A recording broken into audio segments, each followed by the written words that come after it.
the video. Assuming it is, we'll double check to make sure that the quality options are where they should be. There they are. And we can move on with our work tonight. So I'm just going to take a quick second here to get a little bit of cleanup done. So my apologies for a belated start tonight. And of course, we are doing something other than Stellaris tonight. It definitely doesn't mean that I'm done with Stellaris. It does, however, mean that I have a good opportunity to like to have a break. And I'd like a little bit of distance between myself and the last Stellaris run, just so I can go in with a clear head. And I really wanted to be doing some more Industries of Titan, so that's what we're going to do tonight. I'll try to keep a full length stream. I know I'm starting like right at the edge of my my usual start window. I'm going to shut up Titan. So we can enjoy the. Everyone comes to Titan with a dream. Our moon is one of limitless wealth. There are ancient riches here for those with the strength to claim them.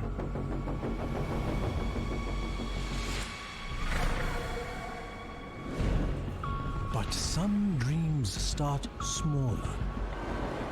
A better life, more dignity, more comfort.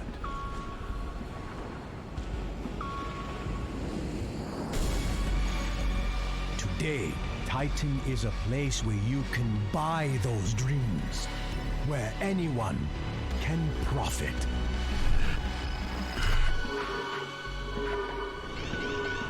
But it isn't easy.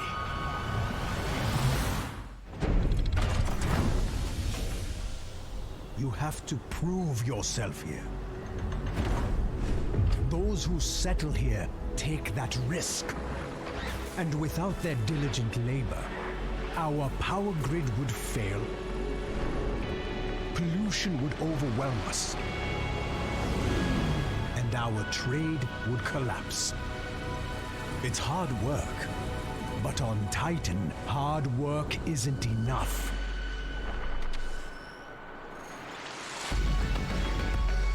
The bold, the strong, those are the people Titan rewards. Those are the ones who see their dreams through. Exceptional people. Friends to the Council. That is why we're giving you this opportunity, Founder. We expect great things from you. Make sure you live up to our expectations.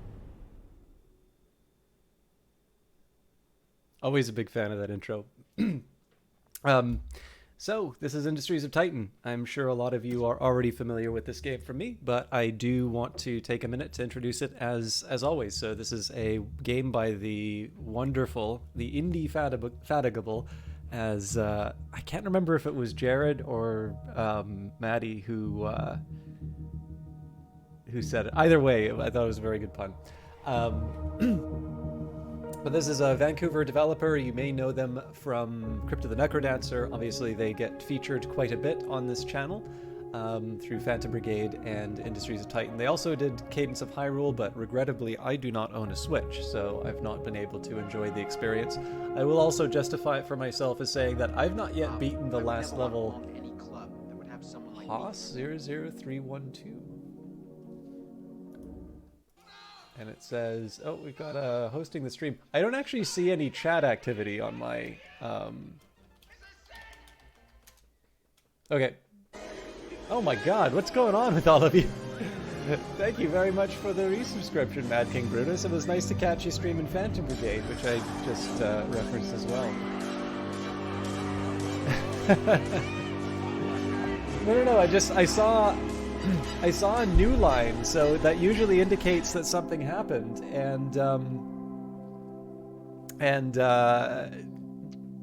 but I didn't see anything. So Thank you for the host. Thank you for the resubscription.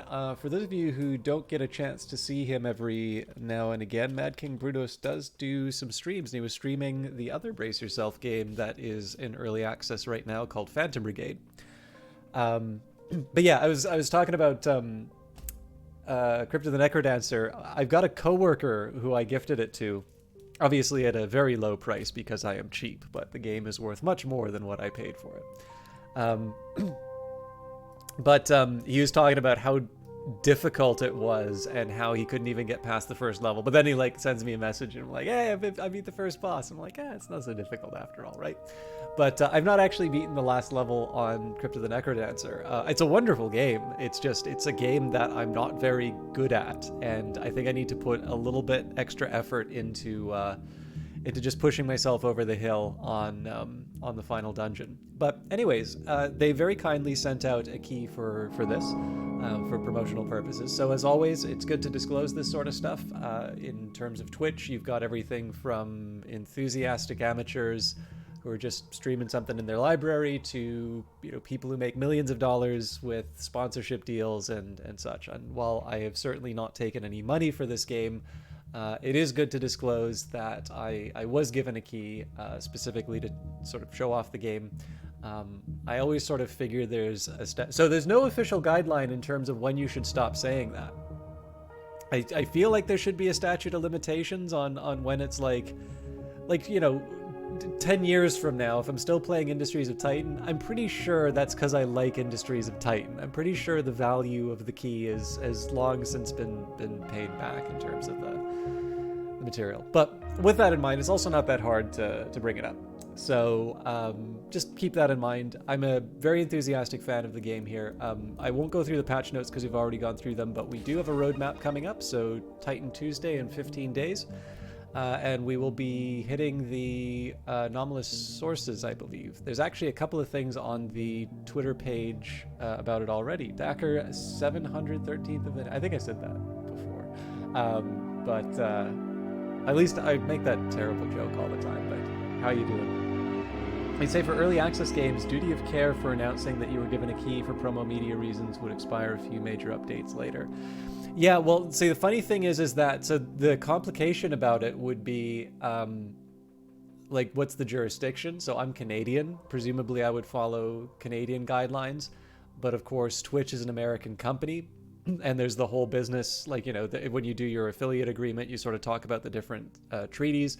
So, is it there? Is it, making sure that I'm following the disclosure guidelines of any country that the people who are watching sees? That seems like a lot of regulation to keep track of. But I mean, in something like the GDPR, if it's a European citizen, it doesn't matter if they're traveling through your country. Like if you use their data in a way that violates it, you're still out of, like, it's a meaningful and very strict piece of legislation.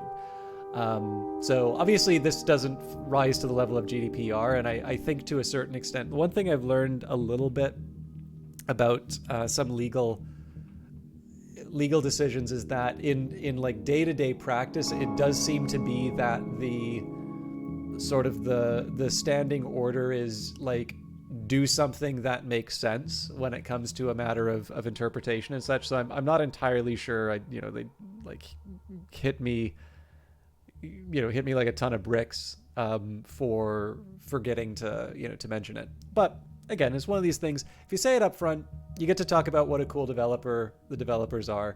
I get to talk about how much I like the game. People who are concerned that maybe they're going to make a buying decision based on incomplete information know what they need to know, and then we can move on. So, anyways, I'm always look forward to Titan Tuesday, but definitely it feels like October is going to be the big one, where sort of all of the stuff that we've been working towards to get to hit their full fruition. Apparently the science lab is supposed to be pretty cool.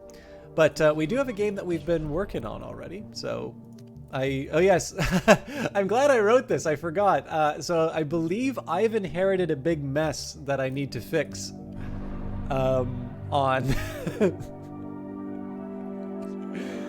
On the save. Okay. Codex, if their corporation doesn't provide them with transport, employees sometimes end up walking for several hours just to get to work, and they better be on time. Yep, that's a threat level 99. Where are my ships?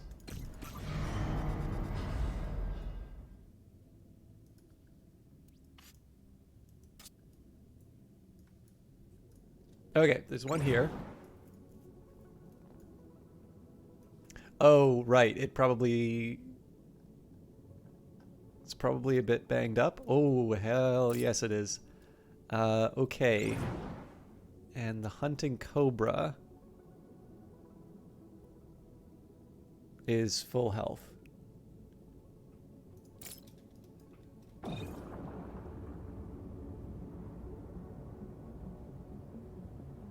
I guess I could use the little guy to clobber him. All right, yeah, this is gonna be character building, and we don't have enough to build a new ship. Oh, Founder, your city seems to be thriving. I'd love to help you with that.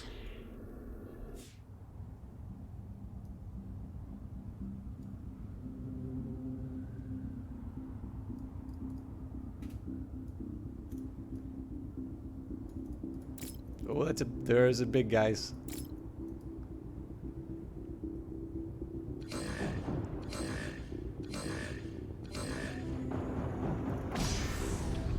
Okay. So this is really a question of buying time. This is gonna suck though.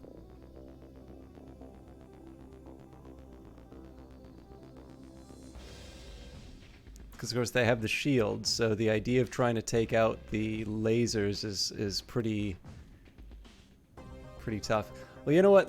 I'm not even gonna try the shield operators. Let's see if we can just do some damage to the weapons. Okay, that pulled people out of the shields. That's encouraging. I also need to make sure that okay, so this thing's on its way to repair.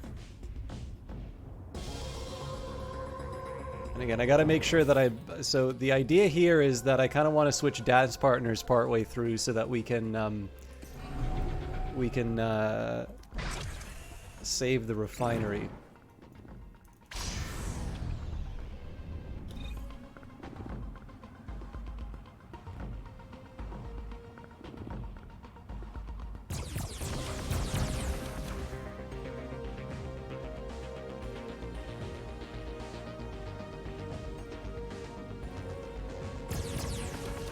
So this thing, okay, it does seem to have a med bay. I'm thinking trying to take out the crew would be the wise choice here.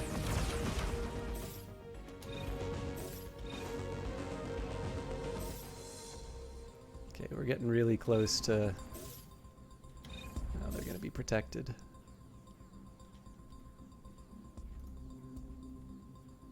We'll stick with the plan if we can.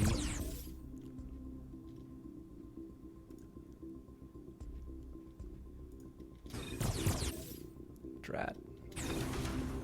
Missed him.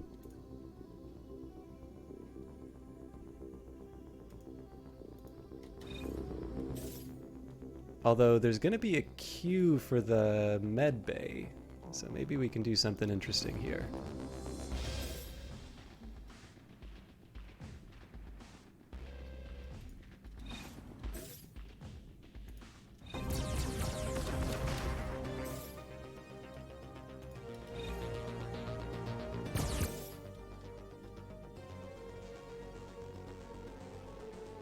It's hard to see what direction they're going. Attacker says, you're good. How about me? This game's very good. You've been watching my videos. You're very happy. You made the decision to go into early access. Played through the ending once, and you think you will wait for the next patch for your next playthrough. Otherwise, you get an early access burnout. I definitely know what that's like. Hoping for a bit more features to keep the mid to late game more interesting. Yeah, I mean, I get the impression that probably there's just generally more that's getting added to Titan than they had necessarily originally planned. Again, I'm not privy to those early decisions, so I can't know for sure. But I do think it sometimes helps to spend a little time away from a game, especially in early access. I've noticed I personally feel a little less burnout on this game. One, because I have been switching to Phantom Brigade. I should probably acknowledge that. But I do think they keep adding stuff at a fairly good clip, so it's been quite rewarding to run through the game as it is right now. But I'm really glad to hear people are enjoying this game, because it's definitely a really special one for me. And I'm really happy that that you like the videos. I'm always happy to hear that. Oh, nuts. I got the wrong direction for him. Oh, that's a beauty. We just took out 2 guys with that. So we might be able to pull this off with my rather flimsy navy. Okay, mine refinery is still getting clobbered. The fated Tethys is still taking its time to repair. I hope that is a priority job. Also, we're probably at our limit on influence. 125. We should sort that out soon. Okay, let's think a little bit.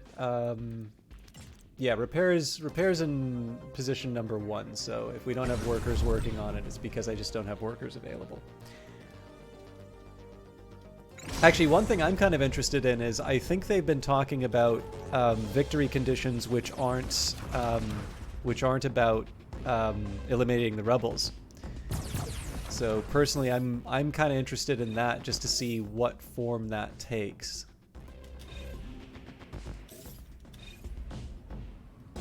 Got to be really careful on the trigger here. This guy's gonna move. Again, we have a chance to take out a worker, so.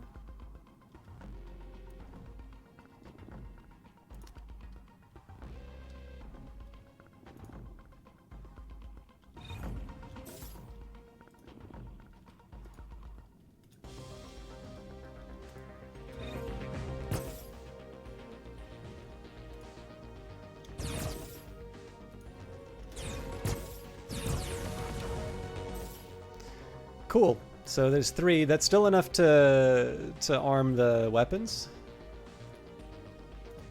But we're looking good. It's especially because it's going to be limiting their access to shields. Obviously, I'd never be able to do this on hardcore mode. But the really key thing here is if I eliminate their ability to attack, I don't need to finish off the Rainbreaker. I just need to go in. And then the nice thing about this is, as long as I can distract this Rainbreaker for the fated Tethys to heal up, I don't even need to fight this all that much. I just need to pull it away from buildings. So that's one of the reasons why I'm being very twitchy with the pauses. This is one of these cases where a small trip up can have some really long-term consequences for me. Okay, this is good.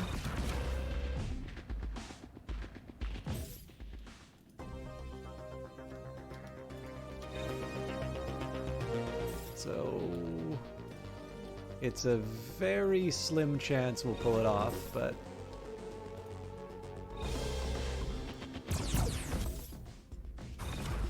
cool.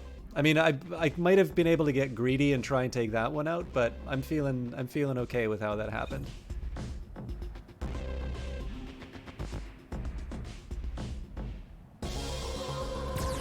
Zap. I feel so mean.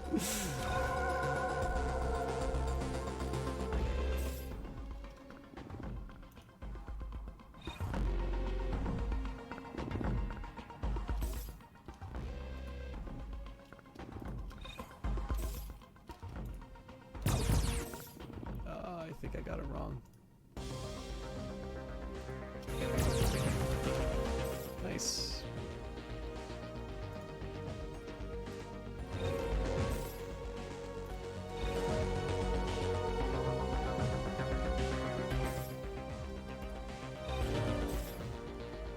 So So they're probably going to be heading to the med bay at this point.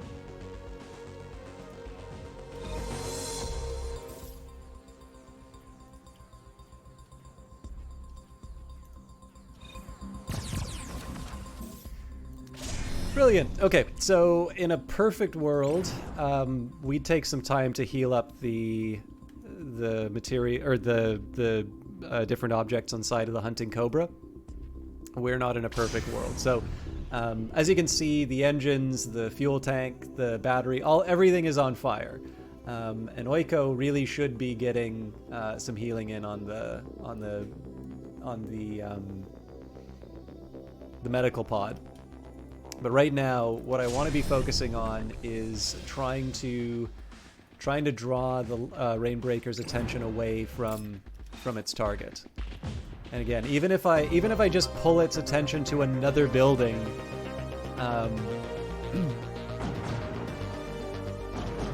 I'm fine with that because it just gives me the time to repair in the shipyard. So, anyways, we're moving in.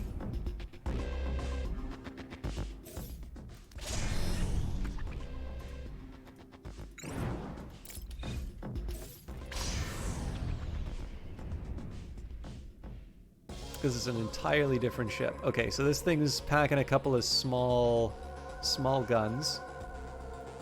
No med bay. So this might actually be a pretty straightforward fight. There's two guys sitting here. These have got to be shield generators, yeah.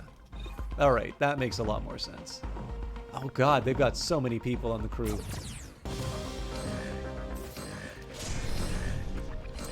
Okay, so it says it's attacking a fuel turbine. Now, I'm curious if this thing's actually taking any damage.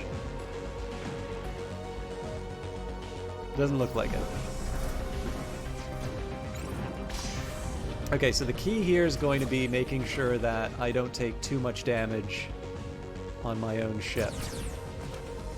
But it does seem like it seems like the shields aren't enough to like fully save everyone. So in this case, it's just a pure, you know, it's just a pure battle of attrition. As long as I can focus enough on their vital infrastructure, we should be able to take them out. And of course, we're assuming that they're not going to be able to take out my own people. One approach I might even consider would be doubling up the lasers on, you know, on these two areas here to sort of maximize the number of people getting taken out. The catch is there's just so many of them.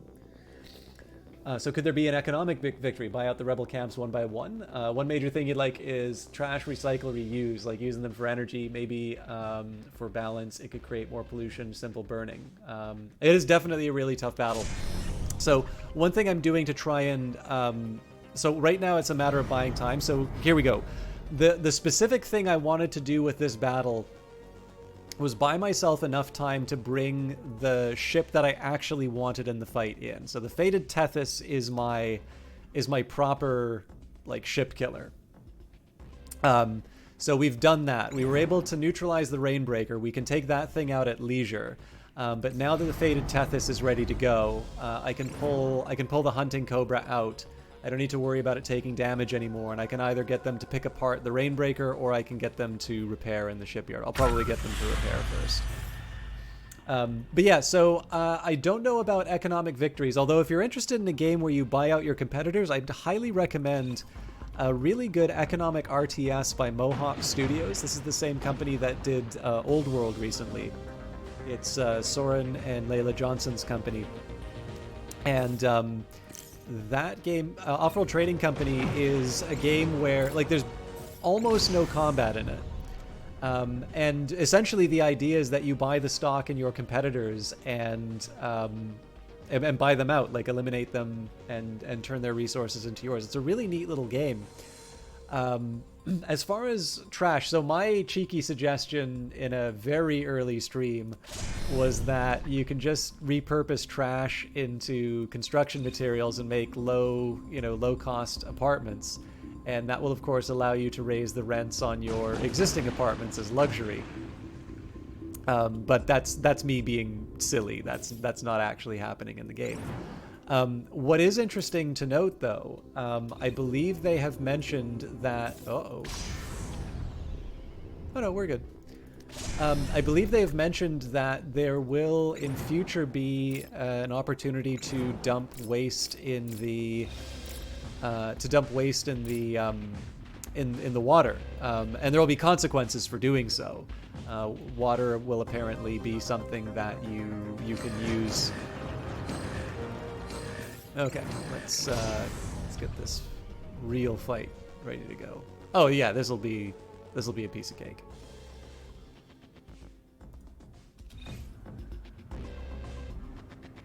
Oh, I forgot I've got a third too. Let's just try and find a spot with... Oh god, do I want to try and take out the energy pylons, or do I want to try and take out the... Let's just try and take out the repair. This will just be a sort of a free line to be a bully with.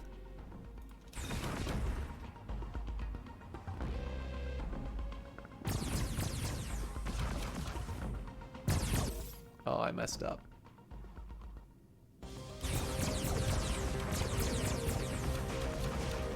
I doubly messed up. Okay, you know what? Let's just stack that on top of one of the lasers.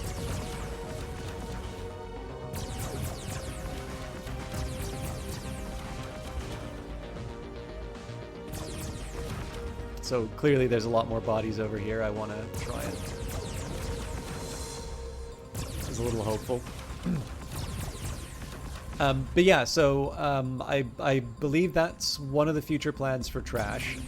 I think there was also the idea of using ships to transport trash, so I like the implication that perhaps there may be an option to dump trash on opponents. But the thing is that the more I speculate, obviously there's always the danger of suddenly getting excited for something that might have been a good idea, but ultimately couldn't be implemented. Or, an idea that, oh god. I think I'm just gonna have to rely on the repairs doing their thing. So we're gonna treat this like the fight's over, unless I can find a better. I guess moving over here is a slightly better spot, Zethane-wise.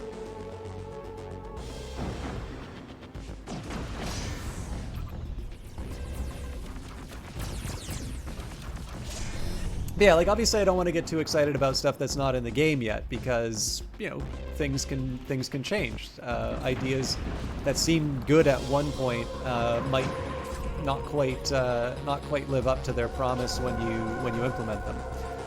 And so as a result, I'm happy to kind of focus on the game as it is right now. But needless to say, I'm excited at some of the possibilities. Cannot support more. That's right, we can't. We need to get more workers in. And possibly another floor to the workshed. Okay, so let's think about future steps. So I can build another ship, and it's actually mildly tempting to do so. We've got more than enough single minerals. I can't necessarily... Oh, okay, that's not true.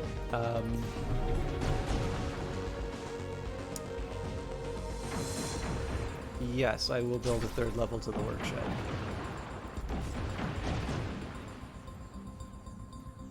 I suppose the question now is, am I willing to put the resources into an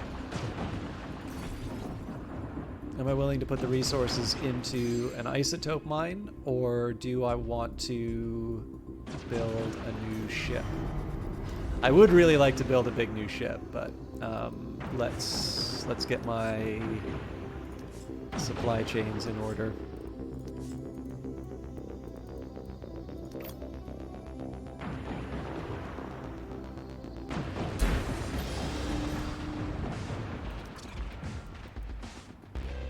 Oh, we're at 150, so I gotta find some spaces to annex.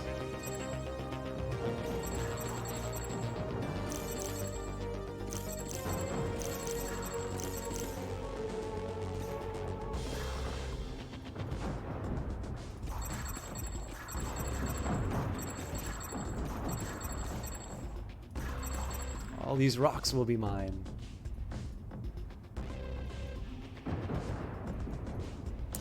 Yeah, the thing about the isotopes, though, is that, like, I don't want to use my influence for that. I'm dumping influence right now, but, like, the thing I don't really like... I've got the most I can ever get... So, the reason I don't like using the council for this is that I spend influence to get 5, or to maximum 5.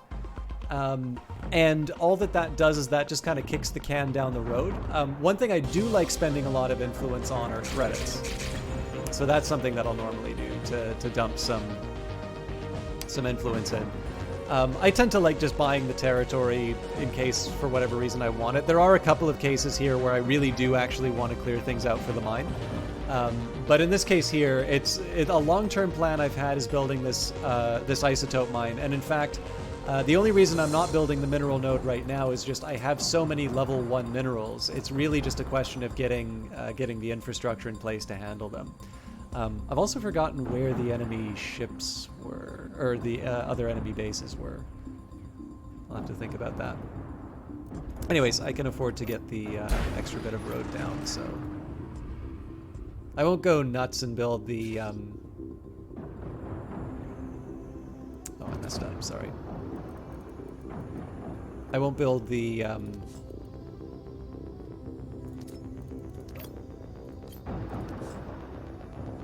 Oh no, I did need a... Okay. Oh, I really messed up. Now I can't build that mine anymore because I misplaced the resources.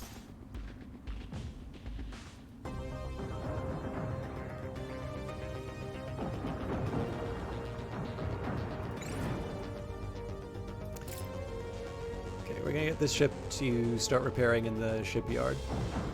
But yeah, anyways, I generally like... if I can, I'd like to just sort of properly solve the resource issue as I can. And I like using the council, but I generally like using the council for cash, I've noticed. One of the purposes behind going for a Navy-focused strategy was to actually avoid damage like that. I am not nearly good enough with my Navy to be able to deliver on it. So for instance, I don't think they're going to follow me here.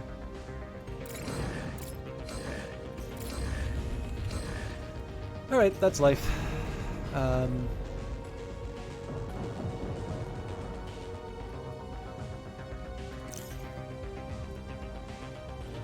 I could probably cancel this road to get the resources back for the mine, but it's really just a matter of the game recognizing that I actually have them, so the mine will take care of itself.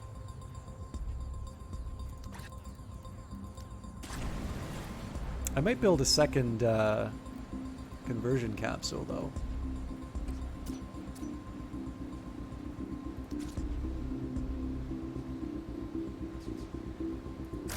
This was supposed to be a temporary thing, but I could use more workers, and I think we're going to be doing okay for the economy for a little bit. Speaking of, let's get that new floor built. So I tend to prioritize habitat pods first. The reason being, if you have a place to put people, you'll be fine. On the other hand, if you just build monetization stations, you've got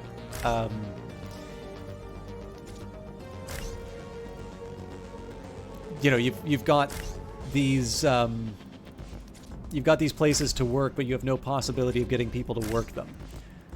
So in this particular case here, putting down a bunch of habitat pods, even if I don't have the ability to generate income from them, still works for me simply because I'm able to... So you do have some fight in you, do you? I look forward to our next skirmish, Founder.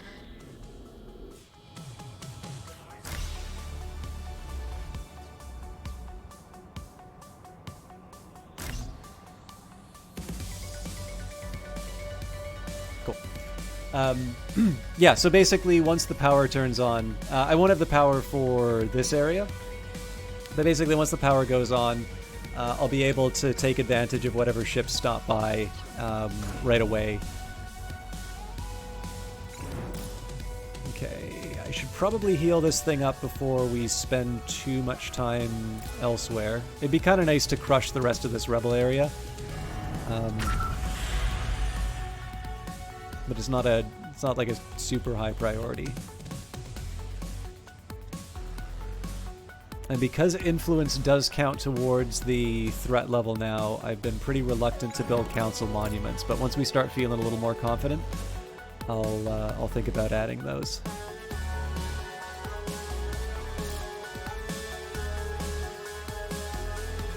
For now, let's see if I've got the... Yes, I do have the resources for the mine.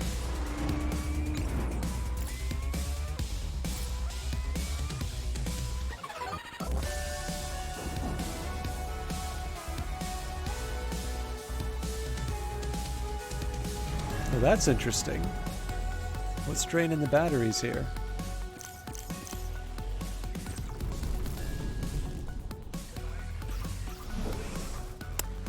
That's really inconvenient, actually. I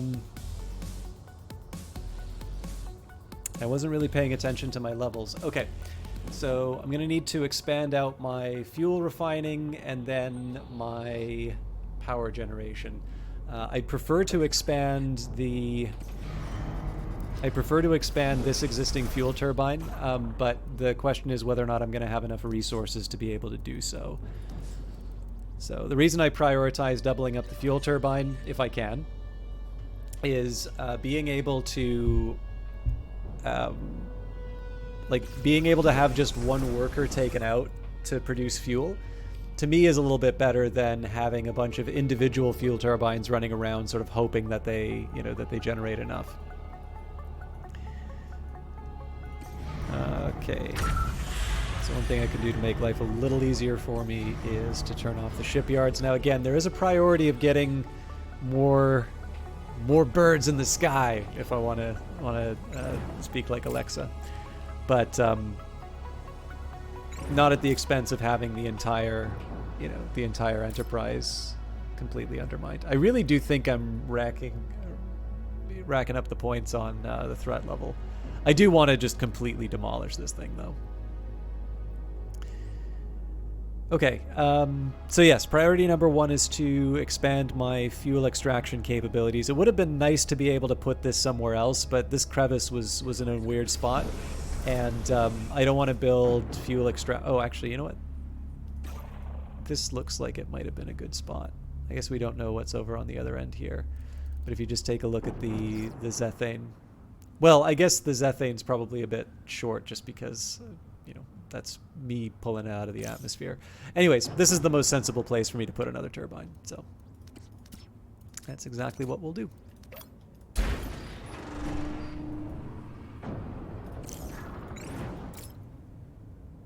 So I'm a little reluctant to try and build more command centers. We've already got a level 3.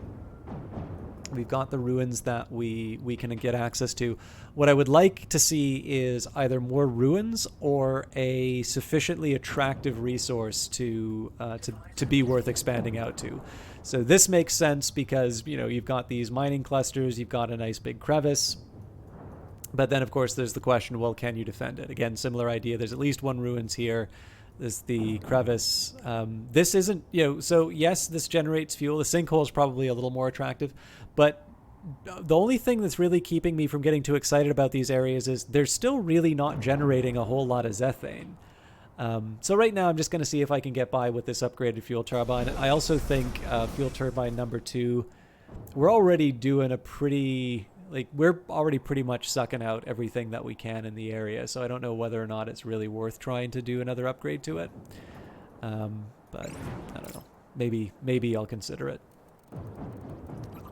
Either way, though, I'm going to need a really good reason to do a proper upgrade. Yeah, we've gone up to 26%. I'm going to guess each time we destroy a camp, we raise the level.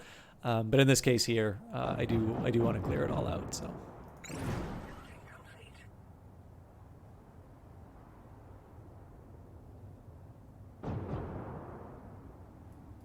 We're already healed up, so if we need to face down another rebel wave, it's unfortunate, but we know we can survive it.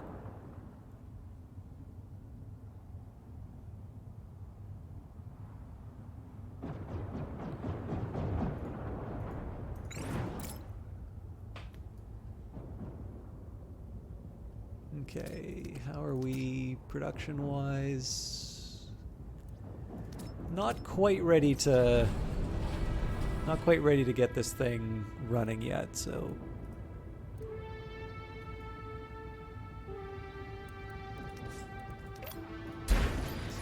what I want to be doing here is similar to what I've done with the mine refinery and the storage facility.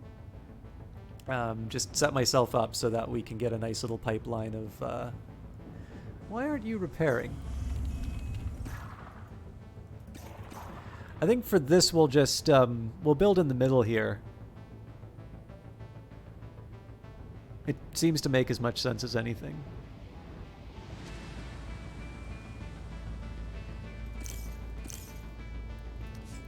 So I'm not exactly at a spot where I can afford to be throwing away tier 3s, but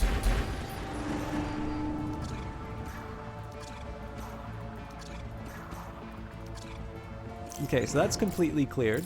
What I'm going to do here is I'm going to park this, the Fated Tethys. Hey, thank you very much for the subscription. Guys, I know I don't...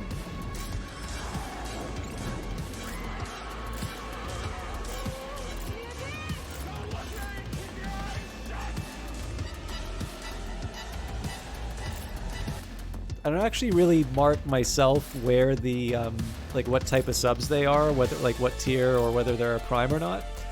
But I do always want to say, particularly on the Prime ones, I know for those of you who watch a lot of Twitch, if you watch a lot of people who make a living doing Twitch, there's quite a bit of pressure to get people to use their Prime, right? Because if you already subscribe to Prime, you have it, and of course that's a potential source of revenue for someone. So I really appreciate it when you folks do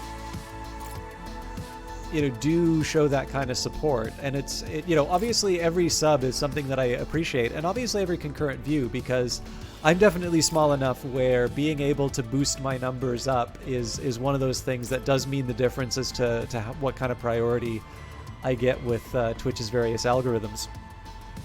So it's none of the stuff I want to take for granted, but I always like specifically highlighting the primes for the simple reason that I kind of know the pressure that people are under to use those. So I do want to take the time to say thank you very much for that. Oh, bless you, Olaf. So I also really like it. Personally, I actually really like seeing the emotes being done. Oh, I wonder if this patrol... I don't know if they're going to just come straight for me to take me out. I'm trying to think whether or not... No, you know what? I'm going to need to get rid of it one way or the other. So at 70%, we should still be able to... see us through to the end. Sorry. I am enjoying my tea. Should focus on the game. Okay. Looks like there's only one gun. Lucky me.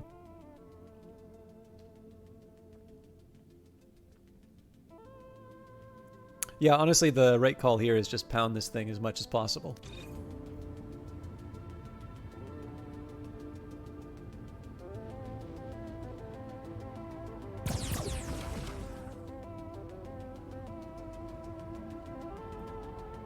Might be able to get a hit in. Ah, nuts. It's close.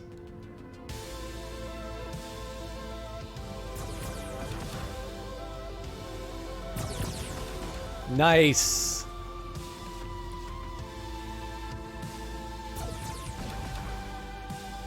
It's a little damage we'll need to repair, but that's a good day's work.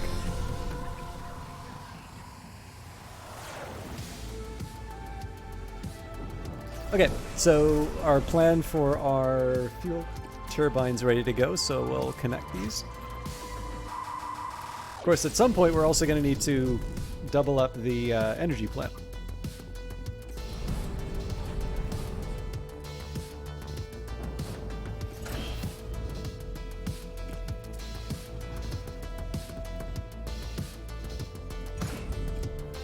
also get those extra workers I wanted.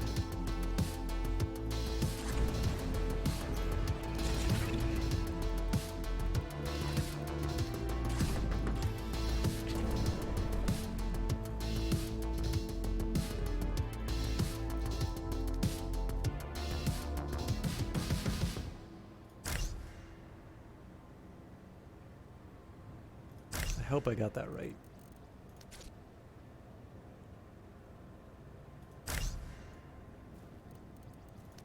Okay, so now we take the time to put the monetization stations in. Obviously, as the opportunity comes up, but... Okay, still a big fuel drain just because of the turbine. Actually, it's probably not a bad idea for me to just get this built anyway.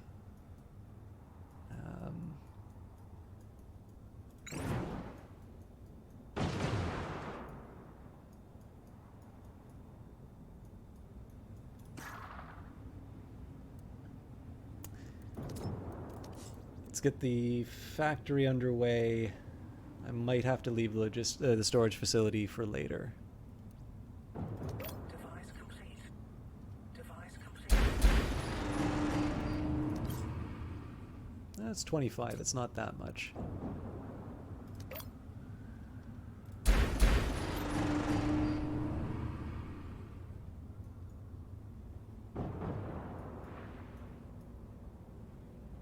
Device complete.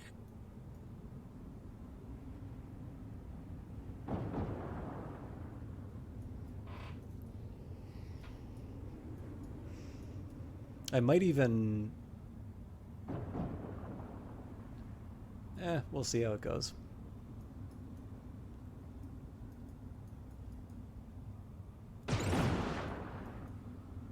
So wait for the fuel turbine to get built. What I might do is I might switch things out so that I can turn on this shipyard and then get the Fated Tethys to come in and take this ship out. Although if I'm going to do that, maybe I should do a proper flyover with the Hunting Cobra just so I can see what I'm up against in this region. If I want to try and take out that... if I want to try and take out this area, though, I should probably wait till after the next Rebel wave. Because they're going to crush me otherwise. Okay, so there is a reasonable question as to whether or not... So I definitely can't turn on this production line. Clearly, we're understaffed. I need more bodies moving parts.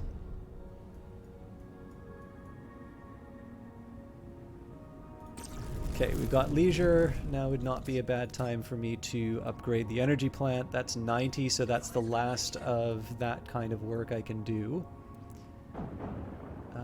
Yeah, we'll go for it.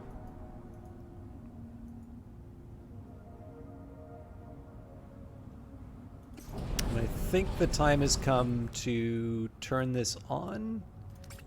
So right now they're just going to extract resources. We're not actually going to process them. Well, we'll process them, but like not in the dedicated factories. This, of course, means I'm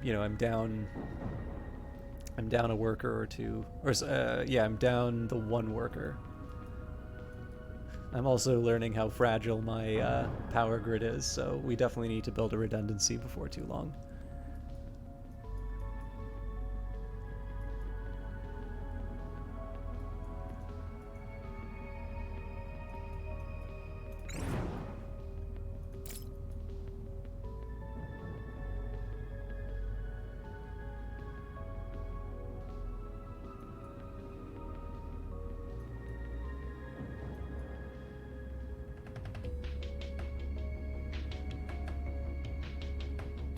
The other hope is that I'll be able to take my credits and produce like a real turret killer. I believe there's a level 3 turret waiting for us somewhere in there. But that requires money.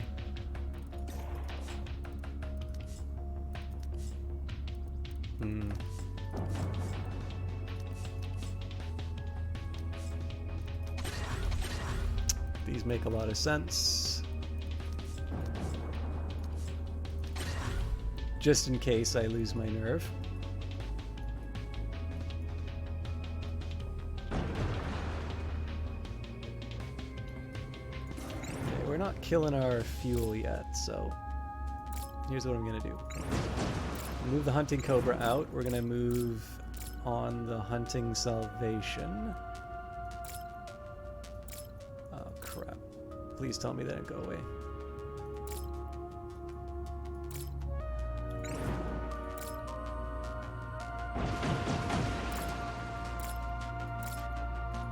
So what I'm going to do here is I'm going to get a very good idea of exactly what we're up against. And I'm going to pause a lot.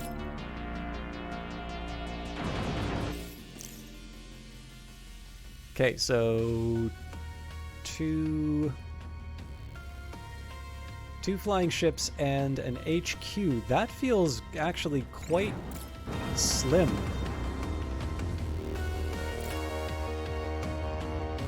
Interesting. Okay, I'm gonna be quite bold then.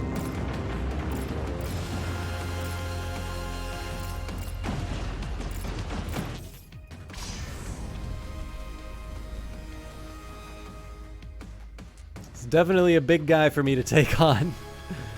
But,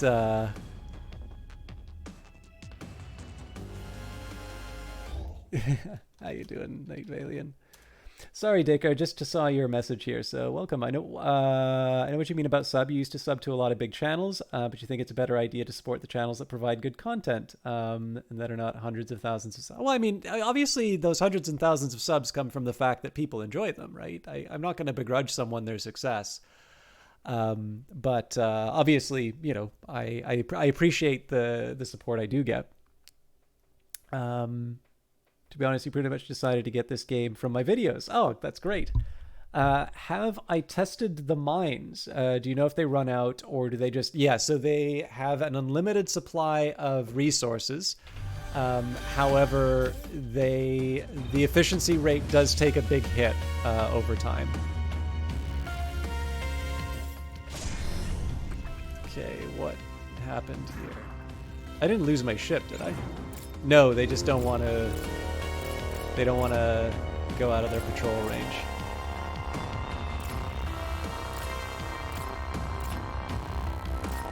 Come to me.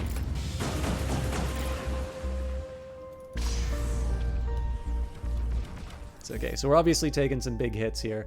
This is mostly just because I was already going to repair this ship. So the more damage I can do to this, if I can soften them up in time for my big ship to do the job, so much the better. You must have finished 12 minutes earlier, Night Valiant. I didn't actually... Obviously, I wasn't watching as closely because I'd like to play that myself. But for those of you who don't know him, Night Valiant is another fan of Canadian indie games, a big fan of the Xbox Game Pass, it would seem, given what he's been playing on his channel recently. Sure did after you told you to shoot the cops. Hey, you know, games are all about violence. But yeah, sorry, I hope I answered it. But yeah, Dacre, so basically what's going to happen here is as I continue to mine out this isotope node, the mining rate, the rate of acquisition will go down over time, but they never are completely exhausted.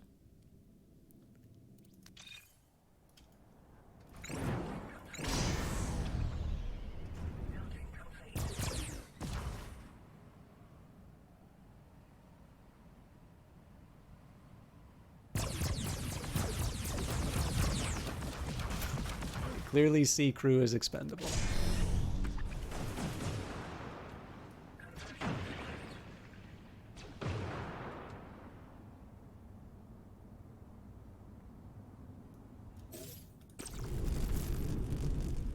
Okay, so we are good to turn everything back on.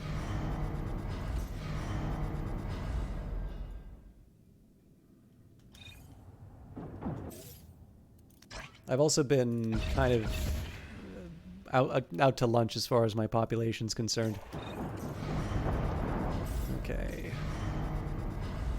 Now, I'm a bit reluctant to do the switcheroo right now, because right now I've got a fresh Fated Tethys. But I also know if I keep the Hunting Cobra in this fight for too much longer, they're gonna suffer some injuries that are very tough to repair. I'm gonna keep a very close eye on this fight.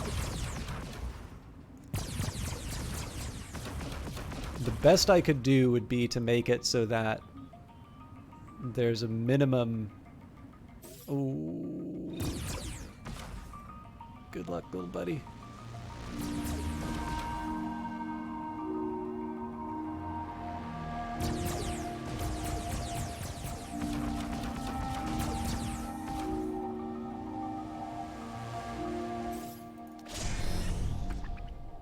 $95 already.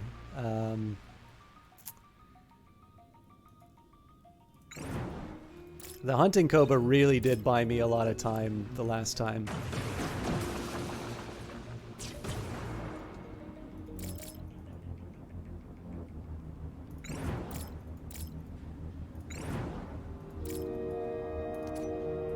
Okay, so while we're waiting for that, if there's ever a sequel to FTL you want the combat to be like this,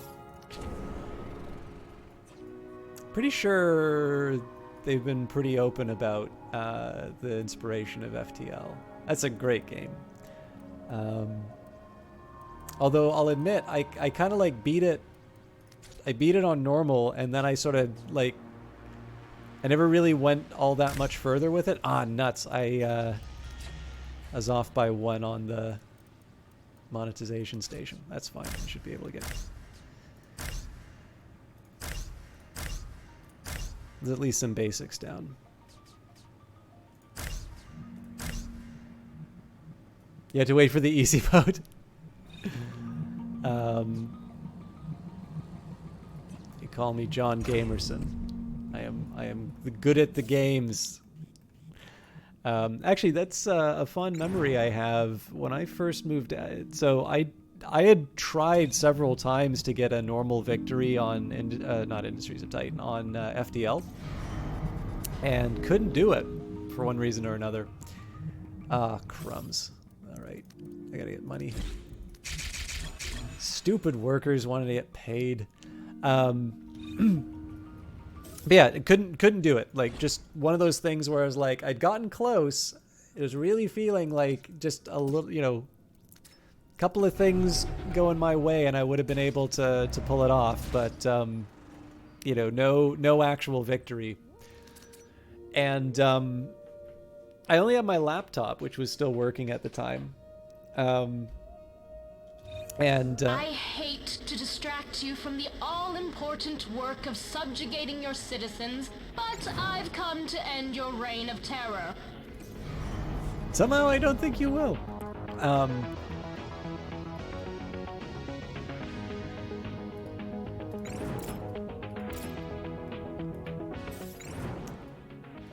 The Rainbreaker was the scarier of the two, wasn't it?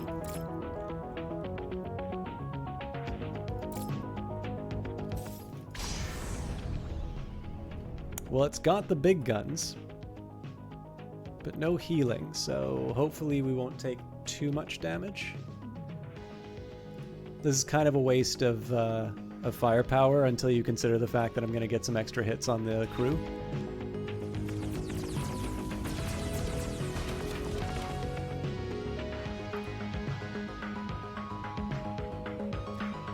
Anyways, yeah, so, you know, I only had the inert filter. That's gonna be a big boom.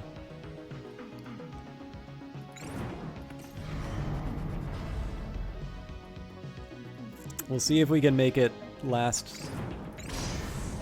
I gotta be pretty quick on the pause key for the next little bit, I think.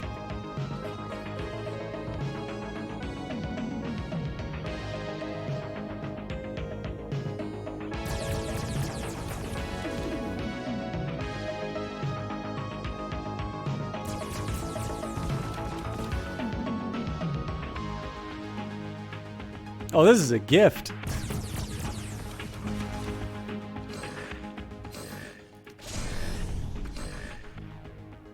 But yeah, anyway, so my, my laptop was the only thing that was working.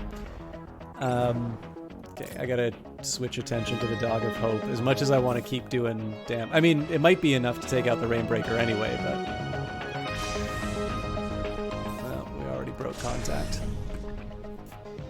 It's just, this thing's taken too much damage to be left alone. Oh, there's a third, damn it!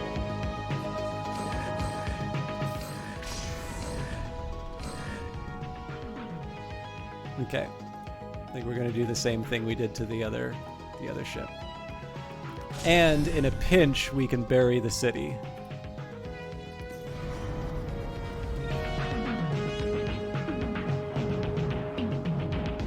The real name of the game right now, though, is just to make sure that their attentions go into the things that I want. So for instance, this smokestack's not something that I'm going to worry too much about defending because it's not like it's more durable than my energy pylon too. This energy pylon goes down, a lot of my infrastructure's toast. So it's just a matter of kind of picking the fights. That's actually why I was willing to pull the Fated Tethys and to have it take some damage, because obviously I don't want the inert filter to go up like a Roman candle. Anyway, sorry, I'm totally failing to tell this story, but the fond memory is that I only had my laptop. There were only a few things that would sort of run reliably on it, and I didn't even have my desk. I had a bed and I had a laptop and I had an internet connection, and I just kind of, because I wanted to do something, right? Like I was in a city that I didn't know, and I wanted to try and get some sense of of a normal life back. I decided to do FTL, and that was my first win, and a pretty convincing one actually. I was pleasantly surprised by how well it went. Okay, this looks eminently manageable.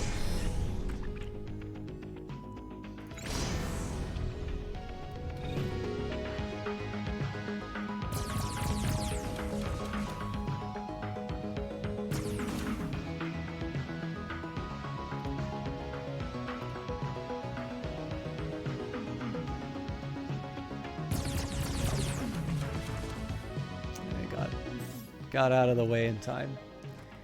Have I played any mods in FTL? I was not even aware that there were mods. I mean, it shouldn't be a surprise, obviously, but no, I'm not familiar with modding for it. Anything you'd recommend? Oh, actually, come to think of it, I guess somebody's mentioned mods for FTL on this channel before, but I haven't actually played it since somebody mentioned them, so.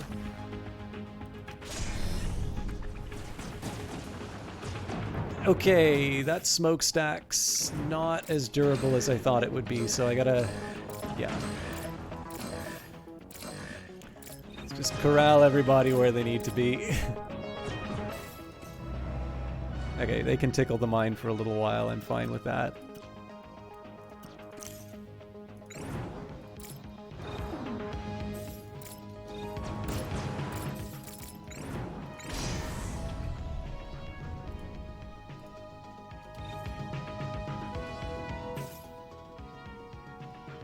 Shouldn't be that hard to finish off.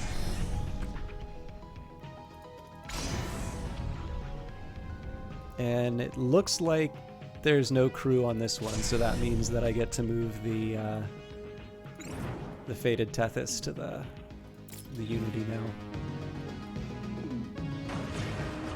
I'd sure like to get it away from the smokestack though.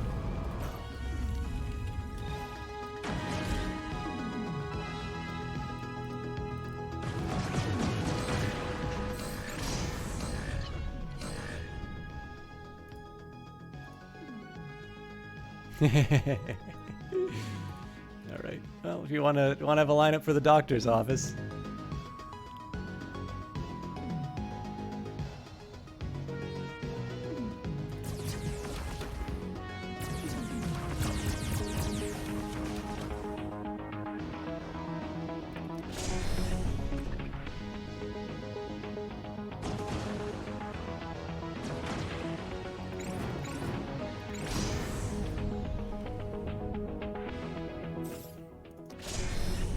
Okay, so here's what I'm going to do. I'm going to move to take out the Dog of Hope first. Yeah, that did what I was hoping it would do. Pulled the ship a little further away.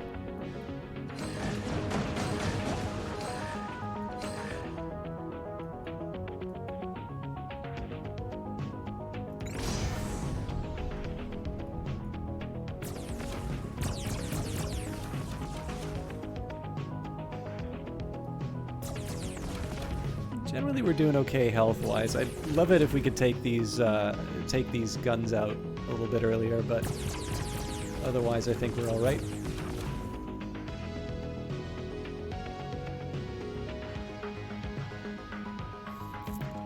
So one thing right now is the pace of rebel attacks is really cramping my style.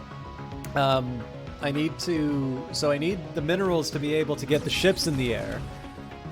But I haven't really got to that level. I've been building the infrastructure to try and get myself to be able to sustain that kind of production. I think it's probably better that I just swing for the fences and try and get at least one good turret destroyer, and then we can focus on some other priorities.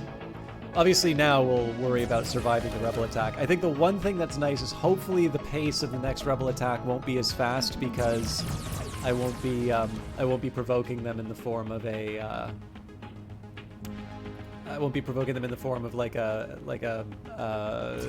destroying their surrounding areas.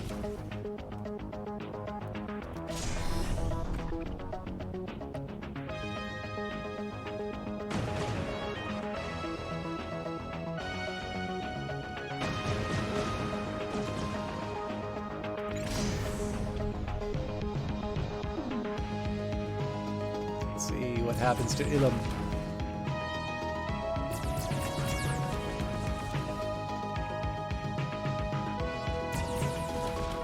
All right, congratulations. You get put on a recruitment poster.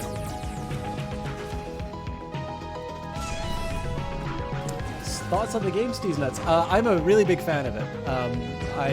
I've talked earlier about being given a sort of a key to show it off, so I'm already kind of well predisposed. Well, I mean, honestly, so before they gave me the key, I was well disposed towards Brace Yourself Games. I like Canadian developers, and if you visited the Discord, you will see they're very cool people. But the one thing that's really surprised me is how different the game is from what I first played. So when I first played it, I was kind of under the impression it was a sort of a minimalist city builder. Kind of in the same way that Into the Breach is like a very small indie take on XCOM. And it's very clearly not what they're doing with this. Like, they're making a proper simulation of sort of I haven't necessarily played it, but I know Dwarf's Fortress kind of seems to be the really big influence for a lot of this stuff.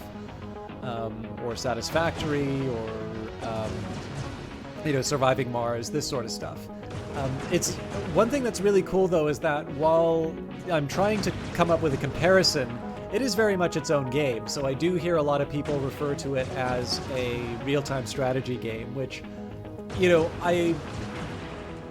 I'm pausing a lot, right? So, I'm playing it more as a turn-based. I can see why. Like, I definitely sort of, for me, think that it's a lot more about the...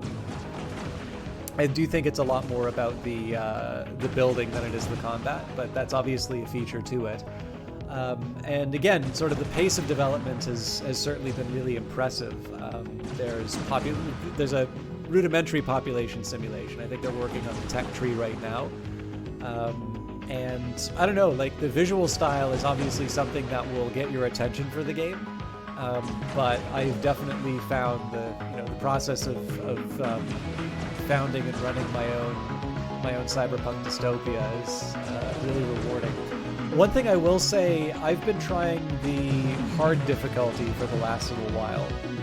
I'm actually finding it quite challenging, which, let's face it, that's probably how it's supposed to be. But at the moment, I'm actually finding that it's quite easy to get overrun by rebel forces. I guess in this case it doesn't really matter where I attack, but let's try and pull this thing a little bit further away from my infrastructure.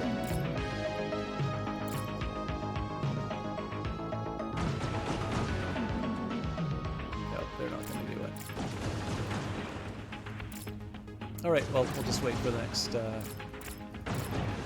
We'll wait for the next work cycle, and then we'll just have to pay for repairs. But yeah, so my impression of hard difficulty is that it is very easy to sort of lose your step and sort of find these waves of rebels becoming overwhelming. So it's possible that we'll turn this into a loss. We do only have 2 more camps, and we've already started to sort of clean out one already. But you never know. Again, it's really going to depend on the next few turns. But yeah, I mean, overall, I think this is a really special game.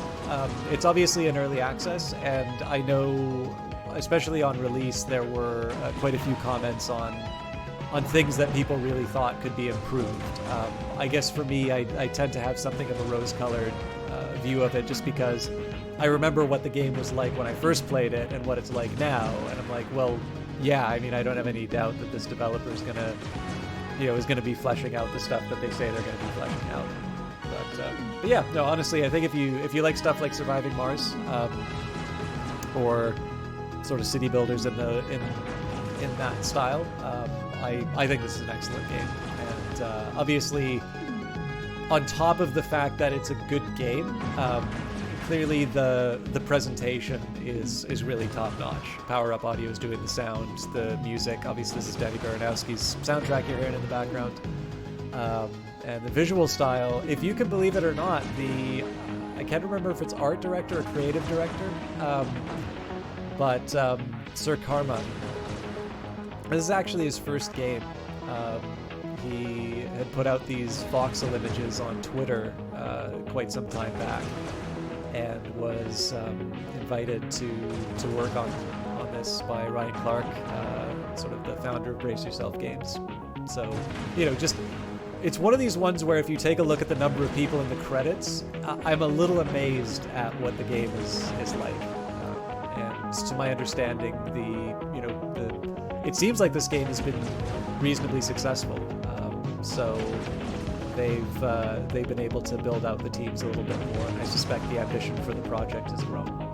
But yeah, no, I have nothing but good things to say about it, as clearly.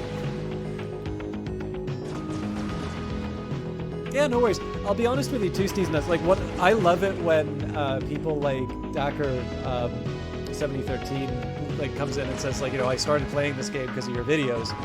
The thing I dread is somebody saying is like, yeah, you recommended this game and I thought it sucked. I mean, obviously we live in the time of the 2-hour refund window, so it's a little bit less of a severe like error for me to make than when it was actually EA that first did refunds, and then Steam started offering them sort of in reply to what EA Play was doing, or I guess it was EA Origin was doing. But with that in mind, still your time is worth something. So I'm always a little reluctant to just give like sweeping statements, because clearly not everybody's going to like every game. But I really do like answering questions about it. So if you have any specific questions, or if you want to see how something works, let me know. Obviously here I've got basically an underpowered navy taking out ships that I took out the crew for. And combat was recently changed to last a bit longer because the turrets used to be extremely powerful. So if it feels like things are lagging a little bit, it's because I'm playing on the normal speed, and I'm taking this as an opportunity to just sort of have some back and forth with chat. Dakar did have a mod recommendation, though. He played a mod which practically makes the game endless, because you always like FTL but did not have the limited time you had. It was called Infinite Space. That's really cool, actually. There's a rogue, I think it counts as a roguelike, called Strange Adventures in Infinite Space. There's a company called Cheap Ass Games, and they would like make these games in like little envelopes that you like. It would assume that you already had dice and tokens and whatnot, so you'd basically kind of pay for a rule set and like the unique things for that game. I don't remember if it's called Cheap Ass Games anymore or James Ernst Games, but they did. I think there's a couple of like popular ones called like Give Me the Brain. And they used to have one before I Call You Mr. Bond, but then MGM got in touch and said that they really weren't cool with the way that the the Bond license was being used. But it's funny, as soon as you mentioned that there was an unlimited mode to FTL, I was like, oh, I wonder if it's like Strange Adventures in Infinite Space, which actually is also not an infinite game. So I don't know why they call it that. You can play it more RTS if you just order your ships to attack and choose not to zoom into the battle. Yeah. And here I thought you were just a simpering council sycophant. Till we meet again, Founder. Actually, you know what? Let's, oh, no. Well, I'll get him out of the shipyard anyway. You think this game offers that you can play at your... Definitely, you can min-max the factories and go like a city builder with the residence and office buildings, although you'll probably need to min-max a little bit at the start of your playthroughs until you get some money and resources. Also, the setting, the music, and the gameplay all blend together. Yeah, absolutely. I think... I mean, I personally, I do see the... I see the micro and macro levels as being very much part of the game. Like, in the end, there is an efficiency that comes towards building building big buildings. And then it's also just a matter of cognitive load, right? Like, clearly I'm pausing a lot during the battles to be able to manage all of the fighting that's happening. And if you want to micro every single factory that you have, like that is something of a tall order. That's, obviously it's up to people to decide what's fun for them. But I wouldn't blame someone for like saying thanks, not for me, if the game involved, the kind of micro that I was doing earlier. Oh man, this looks like something that's really gonna hurt me. I was looking for that weak ship that I was bullying a little earlier.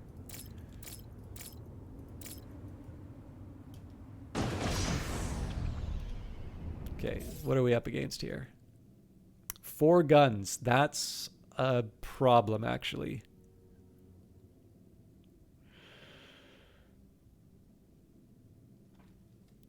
Oh no, we don't run here because they don't have med bays. Oh crap, they do. Yeah, this is definitely more than I can handle.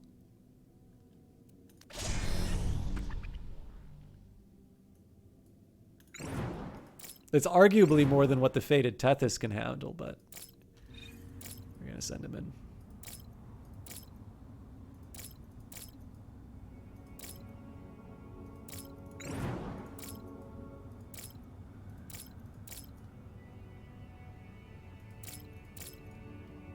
Again, because the threat level's so low, this is the time I want to do it because I've got the credits. Okay, enemies in range, so we're gonna focus on that's all headed for me. So we're just gonna focus on the guns here. I'm not even actually gonna pay that much to the fighting. I'm gonna micro the Hunting Cobra to try and find the... I don't think this was the one I was fighting. Wait a minute.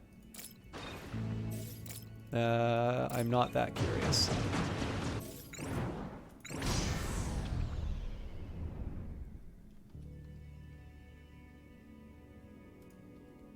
Okay, this is something I should be able to handle, and it doesn't have med bays.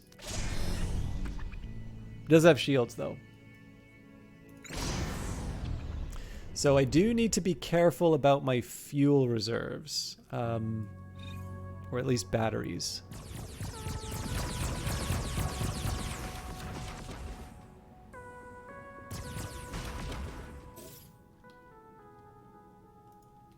So it pains me to do so, but I actually think I'm going to put a bit of focus on taking out the crew. It's going to mean I take damage, but I can live with damage.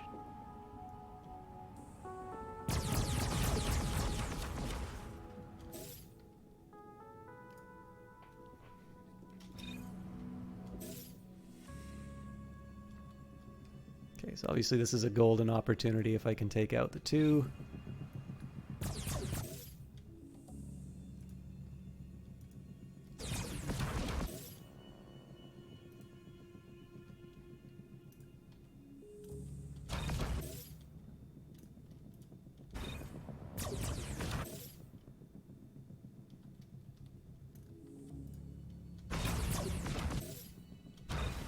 Where are you going?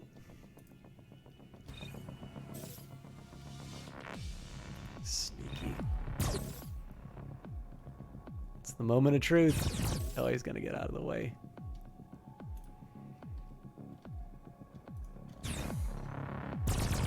Whoa! Oh, that's because they're taking out my life support.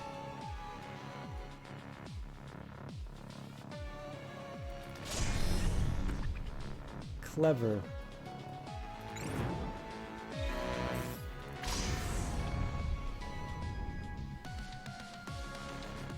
I think we have enough bodies to be able to pull this one through.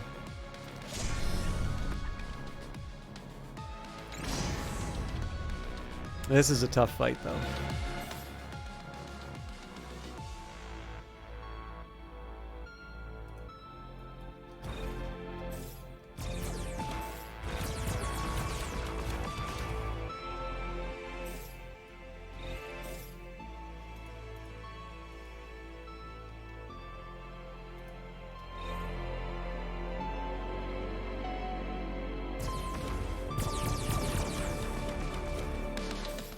So yeah, the key here is really, what I want to be doing is I want to be taking out as many crew as I can, because otherwise we're simply not going to make it.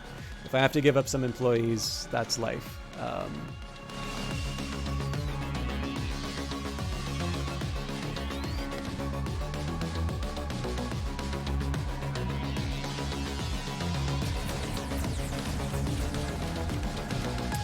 think everybody's suffocating because of the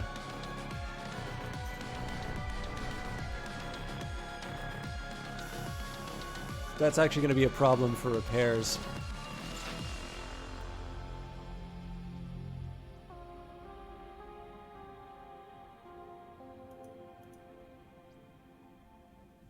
I think it's too late to fix, though. So we'll put on as brave of a show of it as we can. It's the best way for me to just demolish as many of these people as I can.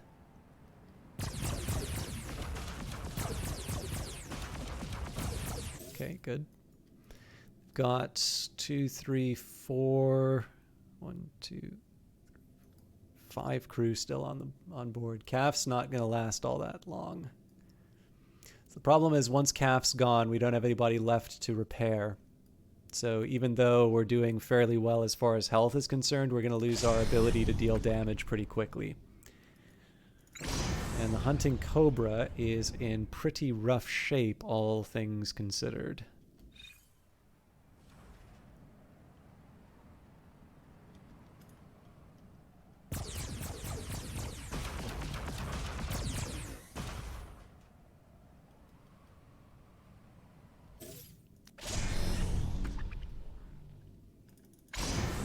Okay, so here's what we're gonna do. We're gonna watch.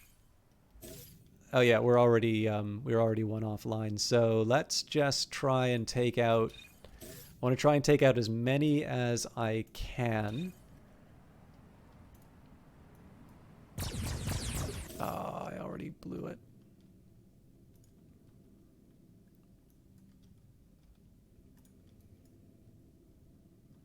One is better to do, actually, and then 2 is a follow-up. I think I already blew it.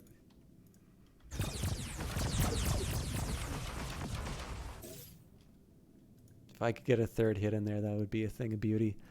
But yeah, so the problem here is, well, I don't know. Let's actually run this through as long as we can.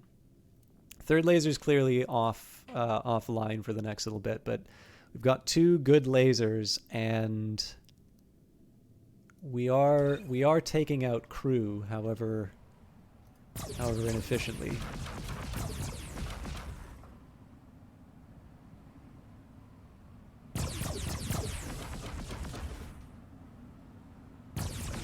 It's not clear if that was the same guy or not.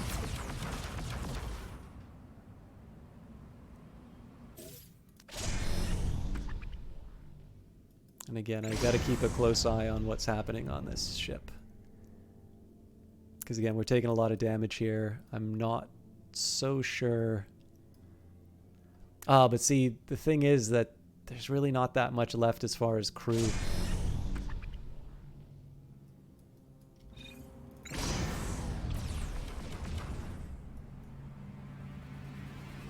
So we're ever so close to seeing this.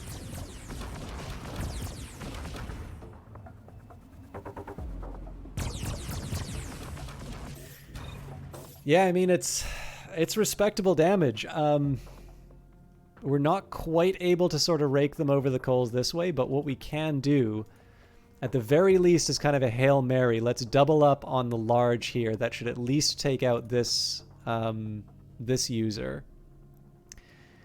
And then the question is, do we think we can pull it off again? So we can at least take out this guy. That leaves them down to 3 users. And then the real question is, like, am I going to be able to pull it off, you know, for this last little bit? We have the hull. The question is whether or not we're going to be able to make it all last. And then, of course, we've got our big worry about whether or not things are going to happen on the fated Tethys. We're so yeah, I was going to say we're so close to delivering on it. Employee Jayek died. Okay, that's... Oh.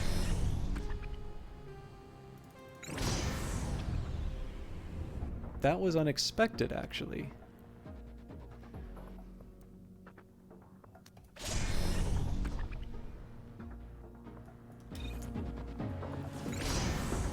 So I do need to get some repairs underway. I also need to start building my new ships, but I don't have the credits to...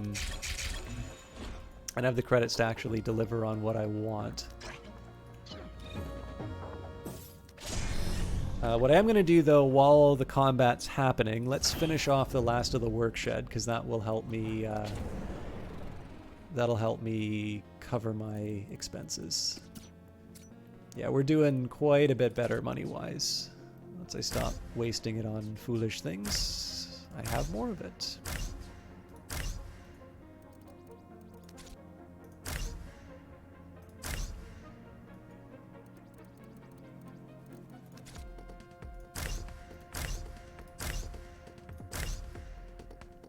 Okay, so, I mean, at the moment, I believe we have quite a bit of,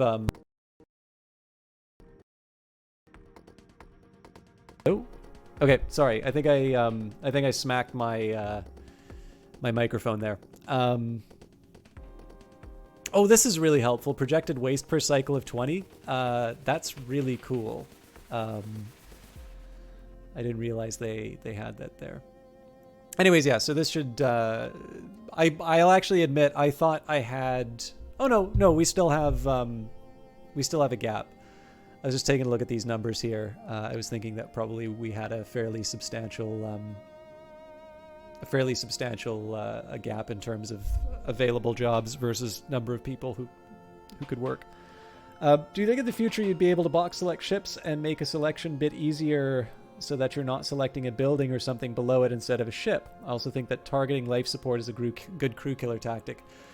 Yeah, life support is a tricky... So I have a tendency to like to limit the enemy ship's ability to damage my own ship. So basically it's a cost-preserving thing for me. So I've always felt that taking out life support is a very time-consuming way of taking out an enemy. It's why I've tended not to do it personally. But I mean, that might have been something that would have worked here. Obviously, they were able to eliminate three of our crew just through targeting our life support. So box select, I'm genuinely not sure about, because one of the challenges is the way the game's set up, and I suspect the way it will stay is you will not.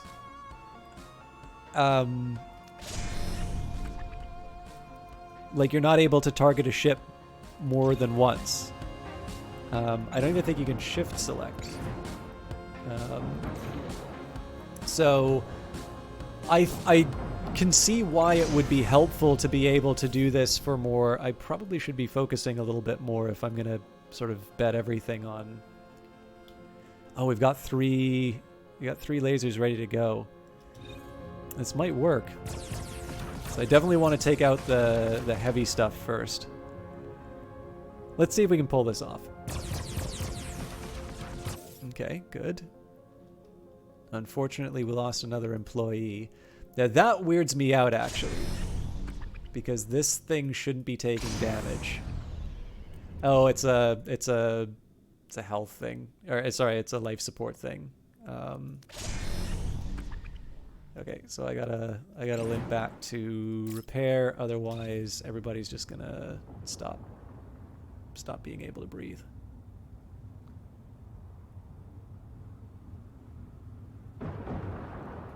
That's a shame. I was really hoping I'd be able to take that out.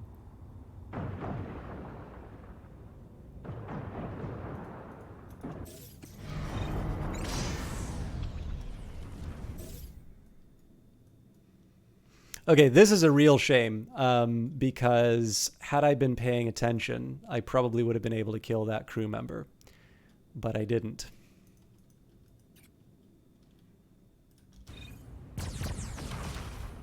Yeah, it looks like we lost everyone.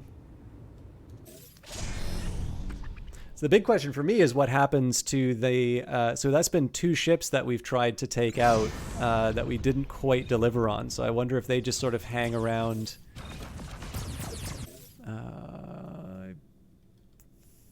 I think we can pull it off.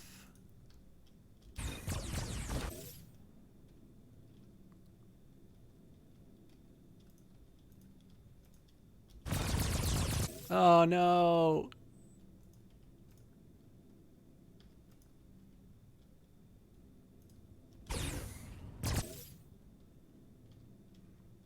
Can't you decide where you're going?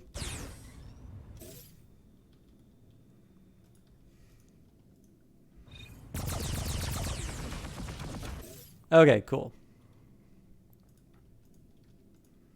But yeah, so I guess the big thing is that right now the idea of selecting more than one ship seems inconsistent with how they sort of want ships to be used. But obviously that doesn't mean that that can't be done in the future. Or even that rule might change in future. I'm just going to hope that works. Thing is, we don't have that many red artifacts, so the idea of replacing crew is a little fraught.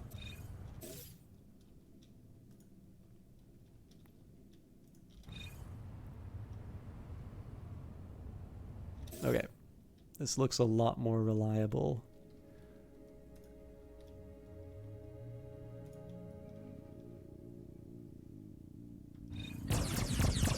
No.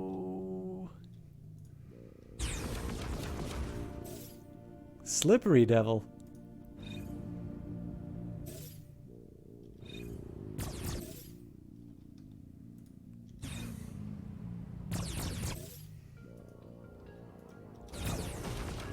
Okay, there we go. So all guns trained on this guy. So this we should be able to see through no matter what. And then hopefully we repair and sort of recrew the hunting cobra before too long.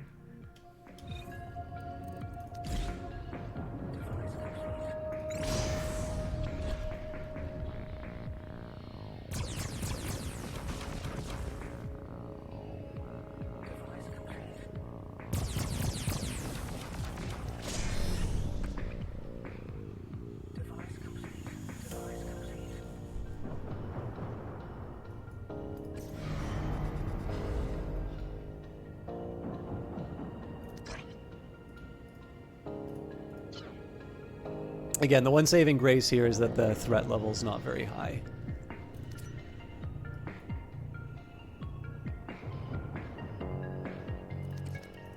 So one thing I'm slightly tempted to do is start building the infrastructure for Factory 7.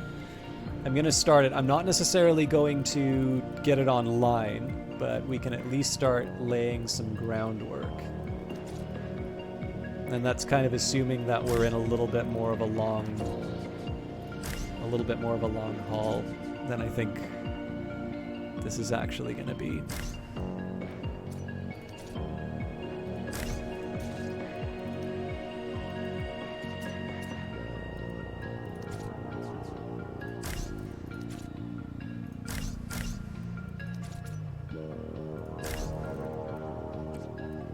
Probably shouldn't be wasting tier 3s like that if I'm not actually going to use these, but...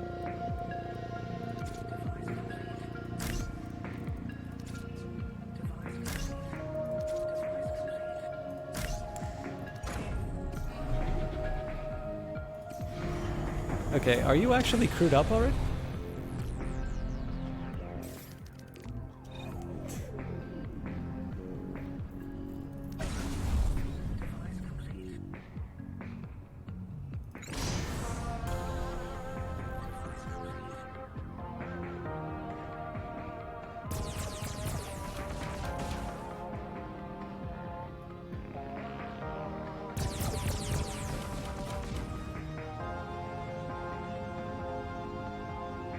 It's the side of me that wants to turn off the lasers just to see if they start doing their own repairs.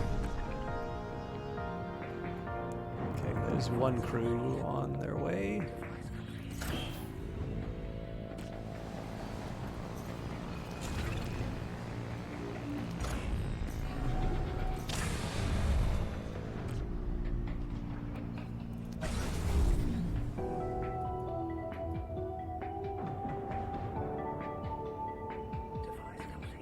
So I think what I'm going to do with the Fated Tethys is I'm going to get them to slowly creep around the edges.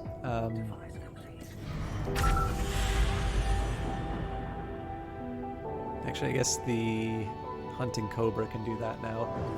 But I wanted to see if I can pick up any of those ships that we had a close encounter with.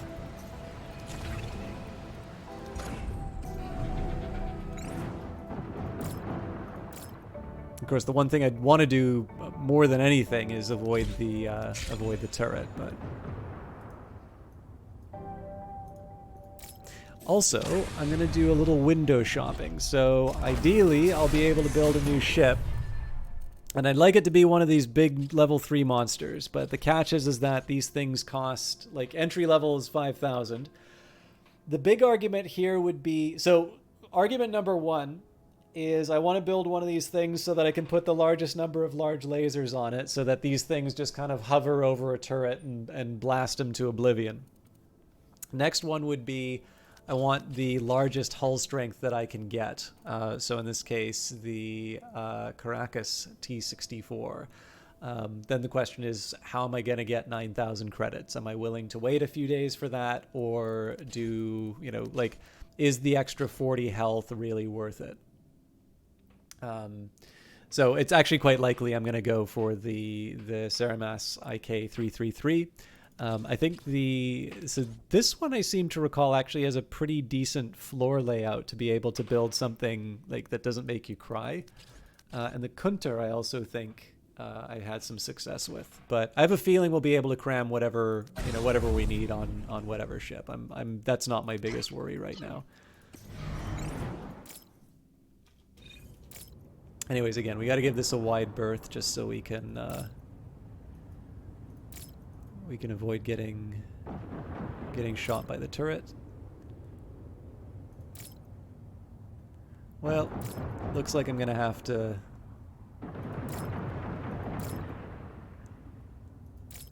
Oh wait, this is the tough one that I was going against, wasn't it?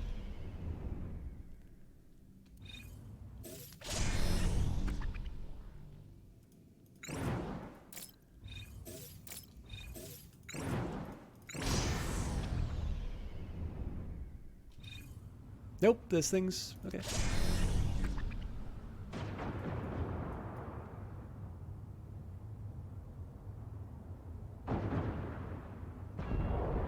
Okay, now this is going to seem like ridiculous and self-defeating, but I'm actually going to fly this thing into the turret.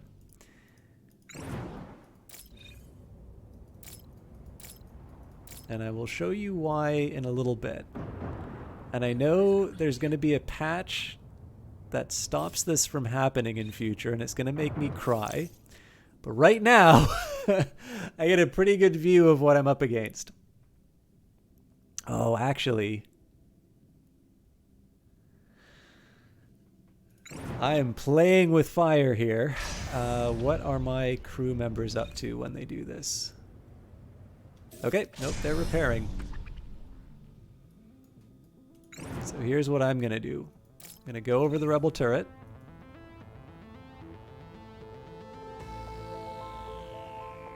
Okay, so they want to try and take me out here. That's good.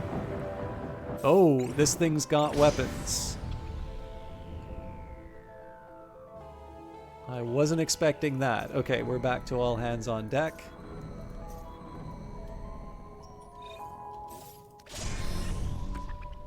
I was definitely not expecting that. So first we got to get out of the range.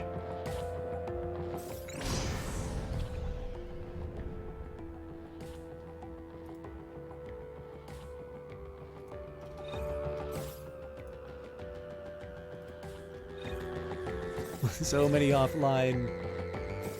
Okay, we're out of range. So clearly this is going to the shipyard.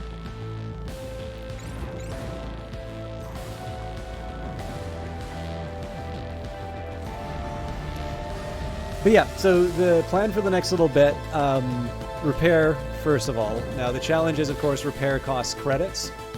The good news is it looks like we're making about 4,000 a day, so with a little supplement from the council, we should be in good shape. We might also see a small discount over the next period just because we're not going to have as many workers. Obviously, I don't want that to be a permanent state of affairs, but that does work to my advantage for the short term. Okay, so I guess it makes more sense to repair and then crew up.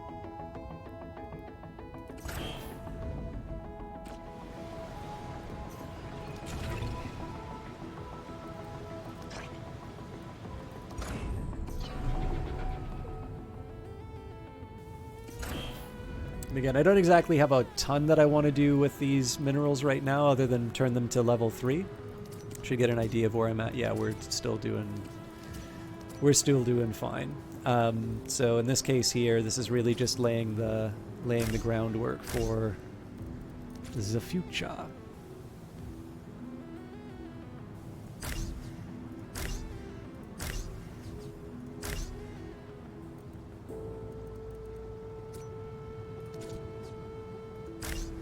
I can sort of afford to do this because I don't have the hull that I need, but I want to be a little more careful in future about throwing away resources like that.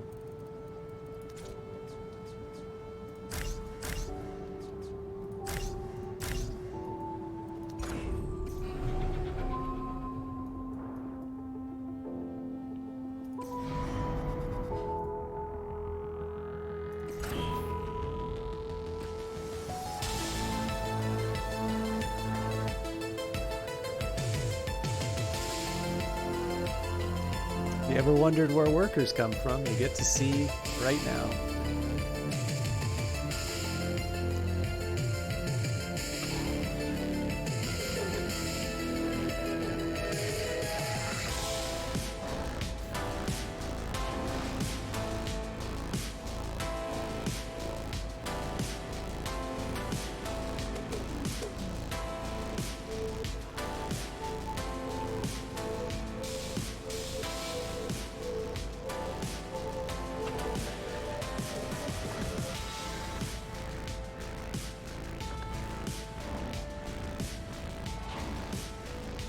So the fun thing, there's lots of reasons why I really like the introduction.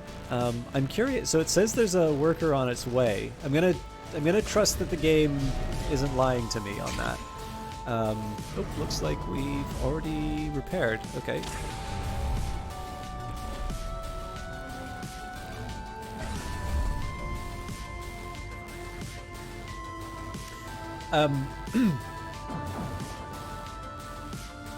So, sorry, I was thinking of saying something else. So when you see that introductory video, there's a lot of reasons I really like it, but particularly because of that focus of the ambitious character that, you kind of get to see the advertising that's driving them to make that decision, how they sort of see themselves on Titan and what they're going to do. And then the knowledge that basically the workers, I don't think I can access the codex within the game, but just sort of the idea that these workers are sort of given this deal to, just sort of suppress their emotions and, just otherwise, like basically these are tool, like it's a person who's become a tool. And just the knowledge that, of course, every single person that you turn into a worker is like that character that you saw at the very start. But these are the people who didn't win the talent or the capitalist lottery on Titan. So it's one of these things. I think the thing that I like the most about that particular cinematic is that obviously when you play, like, the structure of the game, one of the reasons why I get away with saying so many horrible things in the context of this game is because I forgot to turn this on, didn't I? Sometimes you will have a structure. Oh God, where are the workers? They're probably just sitting in there. Yeah, okay, they're just in the pots. Good. Like it's sometimes games are built in such a way that you're considering people as very abstract things. You're not considering them as people who have ambitions or hopes for a new life on Titan.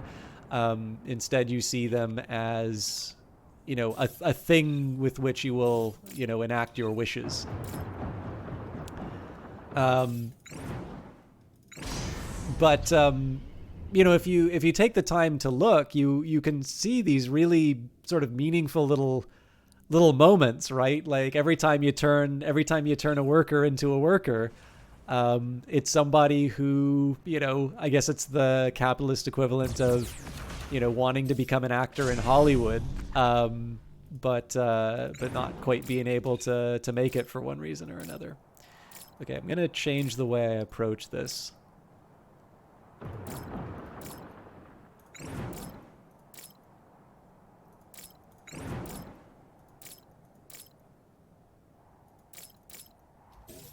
Oh, that's not good.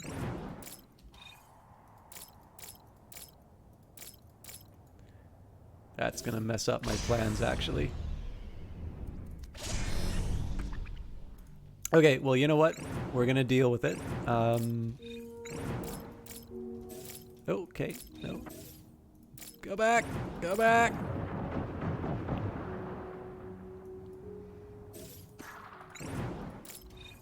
I just need to get this thing taken out early, so that I can have one ship run interference on the interceptor and one ship take out the turret. Because once we do that, we can take out the HQ. Stream, as always, you were afraid to have to go. It's pretty late here in the UK. Completely understand, Dacker. I appreciate it. I'll probably be going for about another hour and 15 minutes anyway, so I would be surprised if I don't take out this base, but I don't think we'll be able to get to the end quite yet. Man, that thing's got some range on it. But I always appreciate having people hang out, and in particular, I appreciate your kind words. It's always fun to be able to interact with people on a game you like, so thank you for that, and I hope you have a good sleep.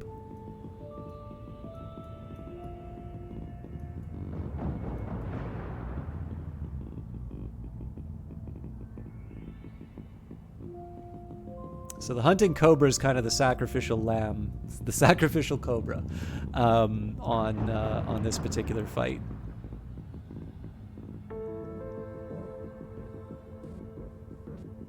Of course, Dacker's just let me know what Olaf's giving up to to be here. Actually, one thing I can mention, it was a semi-rough day today. Like, it wasn't disastrous, but it was a tough one in a couple of respects. But one thing that I am happy that I was able to do, I got some job applications in for game companies. That doesn't necessarily mean I'm doing a full transition, but I kind of feel like work has promised a little too much and delivered a little too little. So I'm interested in seeing if I can maybe find a better fit in gaming. We'll see how it goes. So I have limited expectations in terms of being able to take out the turret, but let's see what we can pull off. Again, the good news here is it doesn't seem like there's healing on this ship, so we should be able to win by attrition. Thank you, Olaf. I actually so there's someone who specifically works with data, a really impressive guy actually, who very kindly offered to sort of have a chat about what they do, how to apply, what successful applicants do. And one really good point that they made. So I got to be a little careful about the job that I'm talking about for this. But there was a job that I applied for that I really wanted. And it was a very, very cool job that I think I would have done very well. It was also one of the first jobs that I've ever applied for that had a technical interview. And I'd never done one before, and even though it was asking me questions about things that I do routinely, both in terms of like my day-to-day work, as well as I didn't really need to switch between the conversion centers there. Despite the fact that this was something that like I kind of felt I could do in my sleep, there is a huge difference between like doing it in the context of an interview, like a job interview, and just like doing it as part of your job. And I am not proud to admit it, but I blew it. Like, I sucked. Stuff that I do routinely, I just didn't deliver on in terms of getting the thing done. And that was the end of it. Like, that really sucked, because again, I think that would have been a fantastic job for me to do. And the one thing that was actually really nice about that conversation I had with the guy was they encouraged me. It says, like, you even try applying for some jobs that you don't necessarily want, because it will take the pressure off of getting that technical interview for the one you really want right. And he's absolutely right. Like, I don't think he knew the context in terms of what had happened to me in that other interview. But that's just it. Now, as it happens, there's actually a couple jobs that I applied to that I think would be really interesting, and I would like to pursue. But it's maybe not as important to me, let's say, as getting that practice in. Yeah, I mean, there was one thing that sort of threw me off. So it was there's a heavy Python component to it. I can probably get another round in, but there's just no point. So let's just head back to the shipyard and repair. Again, this is unfortunately going to hold me off from being able to build that next big beautiful ship. But I think being able to take out a major threat is worth a little bit more.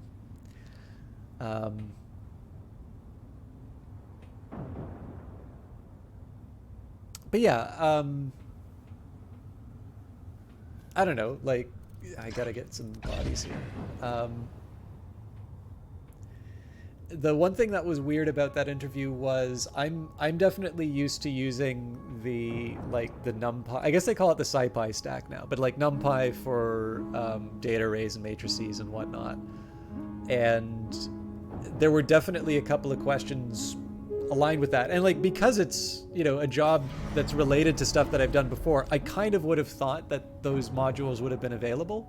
So obviously there's ways of doing them in another way, but it's just one of these things, right, where like if you're used to doing things a certain way and you're already kind of feeling nervous about the job, like those things start to stack up. And again, like I need to own my failure. Like I should have done better and I didn't. You know, it's one of these cases now where because I know that is a factor, because I know that's something that I do, I want to make sure that I'm not walking into another interview situation where I leave myself open to making those kinds of errors. But we'll see. I mean, I'm not even at the interview point. Actually, the biggest one that I got from them was I was actually feeling quite discouraged over the fact that okay, so I don't want to, like, there's a way of saying this stuff that makes you sound like a dink, but credentials wise, I think I'm okay. I've got a master's degree from a very good university in terms of my field. I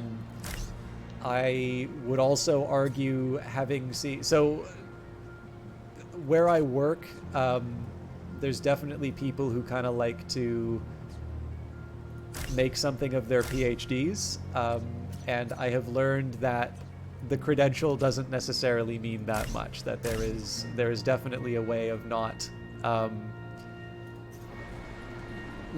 put it to you this way. I am surprised that there are PhD programs where you can leave not knowing certain things in a field, and it's a little scary. Although it does make a lot of sense to something that my micro prof said to me. I'd done some work for him, and he says, like, PhD doesn't mean what it used to.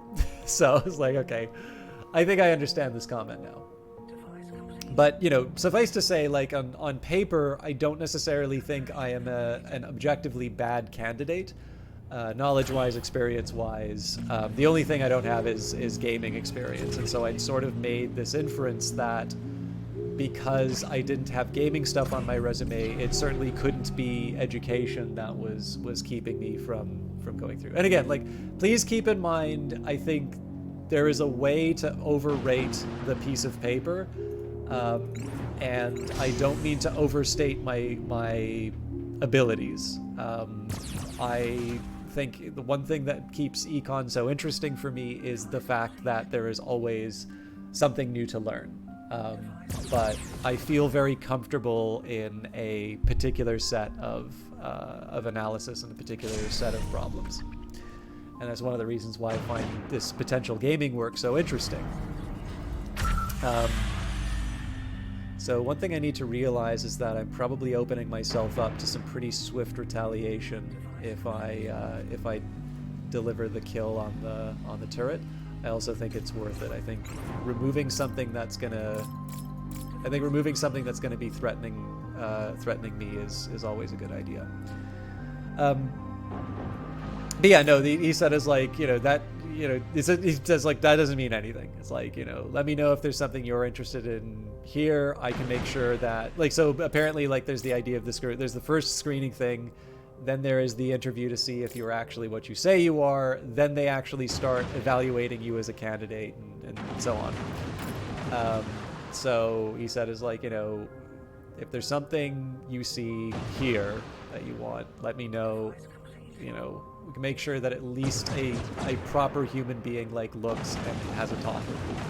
So that's obviously very far from any kind of like nobody should be offered a guaranteed job. Like, that just shouldn't happen. That's nepotism. Well, depending on the context, I suppose. But yeah, like I that's definitely not what I'm looking for. But just little things like being able to know the fact that I haven't like heard back from a gaming resume that I've sent out before. Sorry, I'm gonna have some candy because I'm a little peckish. And I should have something other than candy, but the candy's available and it's gummy, so I want it. Yeah, just getting something where it's like so I think my resume kind of sucks. Like as a resume, not the contents of it, but the presentation. So I was gonna be spending a lot of time cleaning that up, and I still will.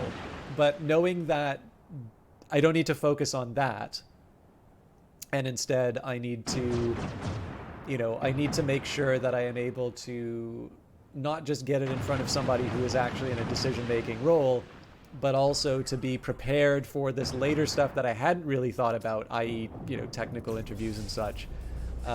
That's obviously immensely helpful in terms of being able to just sort of position myself and sort of figure out what the best next step is going to be.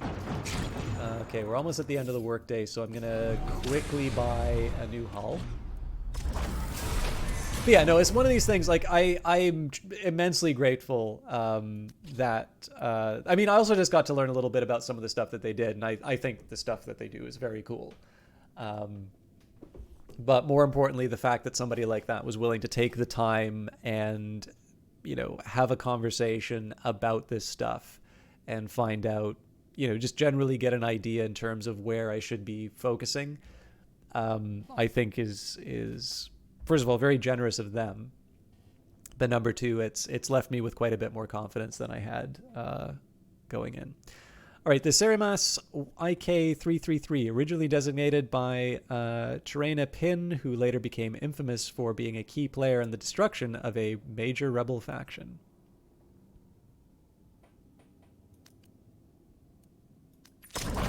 So I may not be able to make any more workers for a little bit, but I need to get this thing built. If nothing else, so I just have a body to throw in front of the rebels.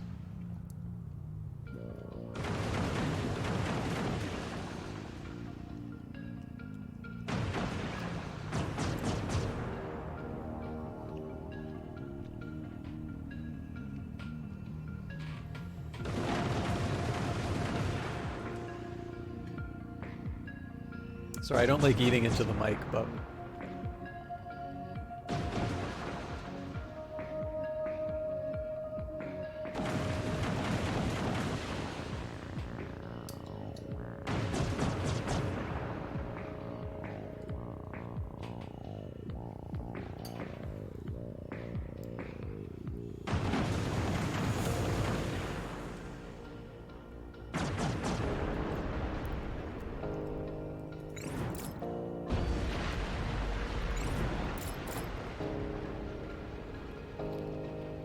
So,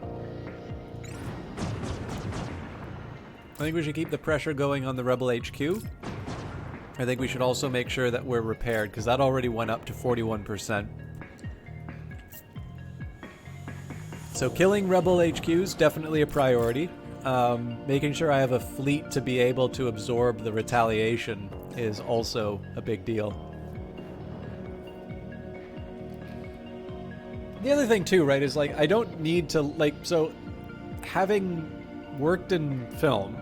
Okay, well, we don't have any money and we're not going to for a while, so I might as well get the damage I can in. Like I know I don't need to. You can enjoy movies without working in movies, and you can enjoy games without working in games. There's some specific reasons why I think games are a particularly good fit and something that I want to do. The other thing that's nice is because, of course, I have a job. I don't necessarily need to. I'm not in a position where I have to take whatever comes along.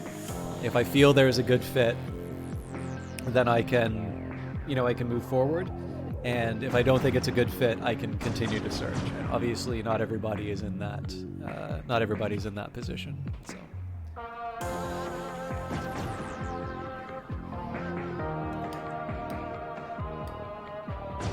So killing the HQ is a pretty high priority for me.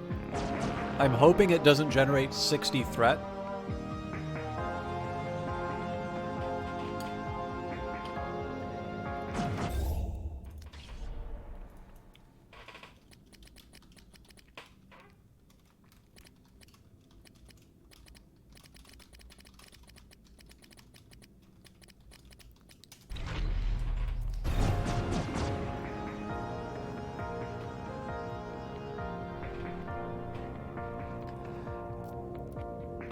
just in case.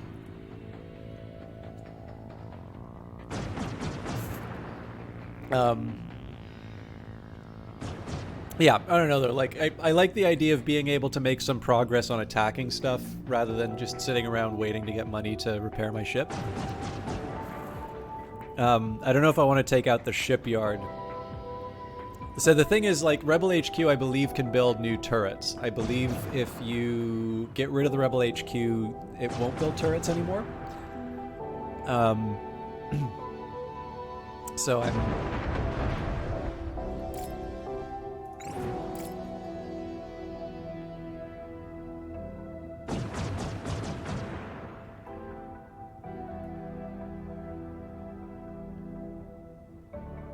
Well, let's see what happens over time. This is one of those few times I will actually go to fastest speed. Well, sorry, that's not entirely true. Let's finish the factory first, and then we can talk about speed. Okay.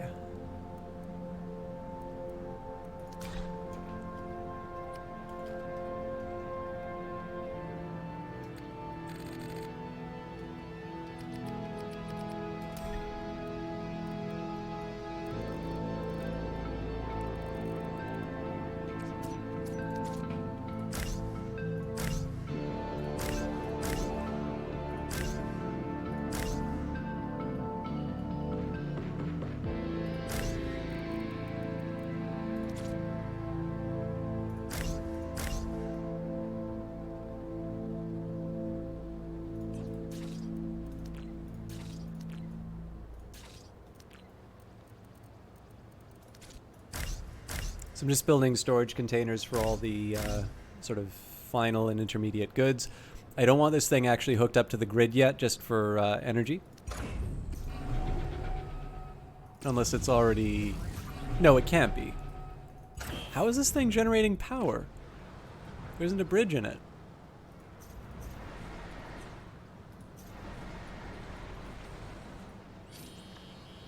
Yeah, no, that makes sense. So we've only got 10 power right now. I'm going to need to build another... Eventually I'm going to need to build another energy plant. But again, I'm a little more... I'm a little bit more inclined to building an extra ship before I build anything else. Oh man, I really angered them there. Okay.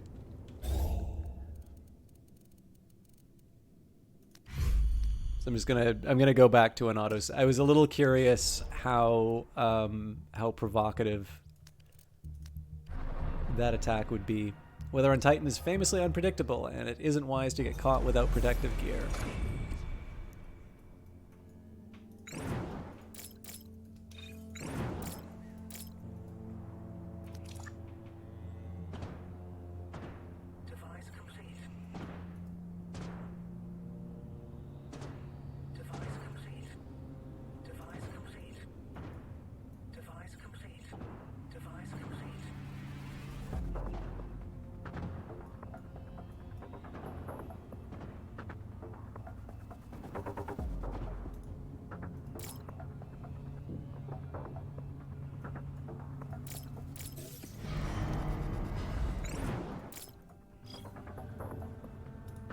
I guess we'll put them over the sinkhole for a little bit. I suppose one thing I should do is scout out and find the next location, but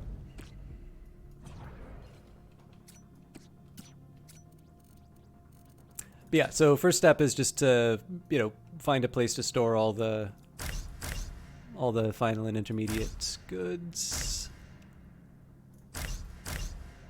Once we've done that. Just a matter of making sure I have enough relays on the ground and turn the thing on.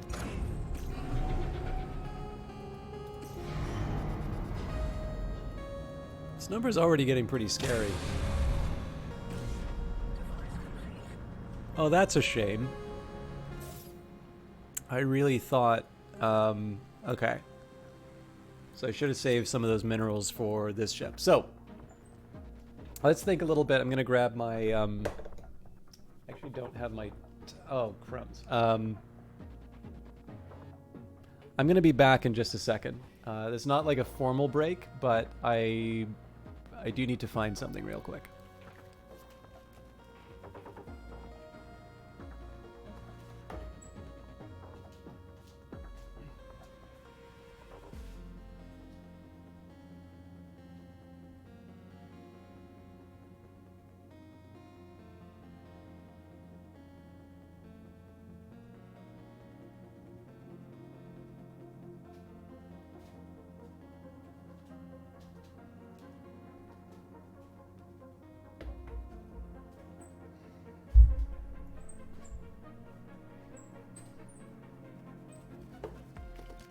Okay, sorry about that. I just have a notebook that I normally keep beside me. So let's figure some things out. So the idea behind this one is that this is supposed to be a turret popper. It's going to be doing as much damage as it can and soaking up as much as it can. So that's going to mean 4 large lasers.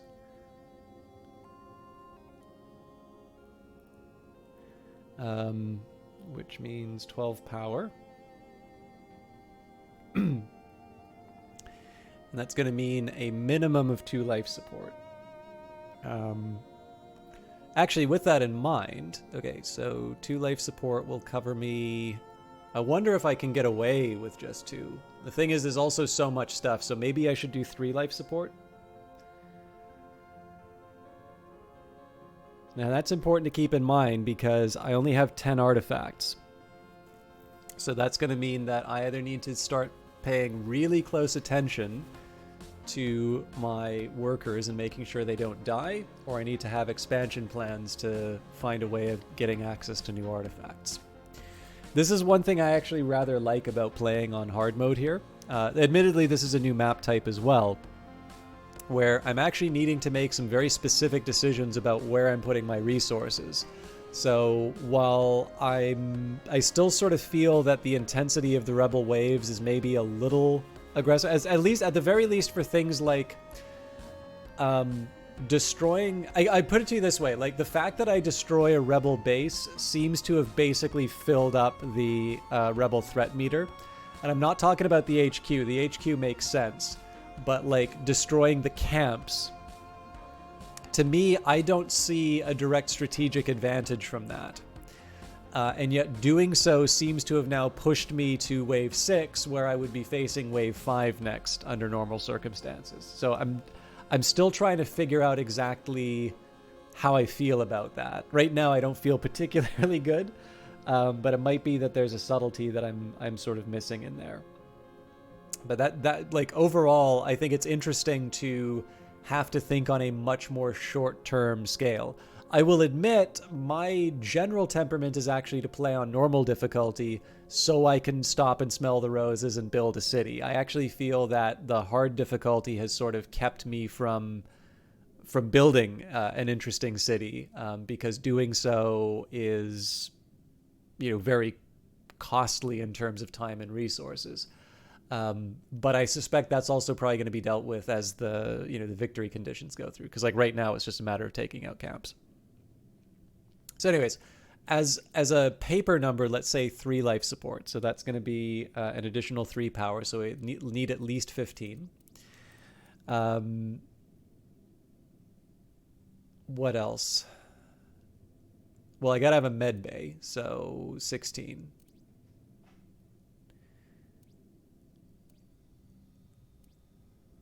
So really it's a large and a medium generator that I'm looking for.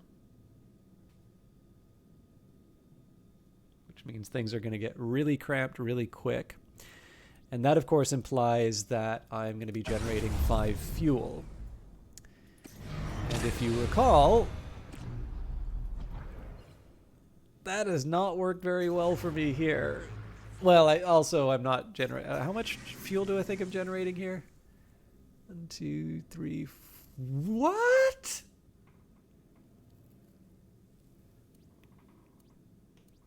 What was I thinking when I built this thing?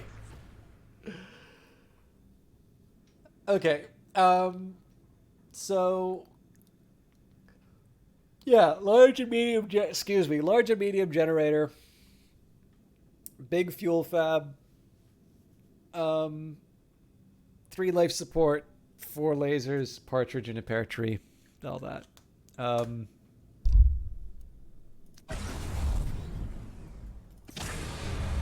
Thing is, I just don't have the resources for it right now, because I was wasting it all on frivolities. Okay, none of this is permanent. I want to see what I'm working with, layout wise. Okay, I don't hate that, but I feel like there's maybe something better that we can do.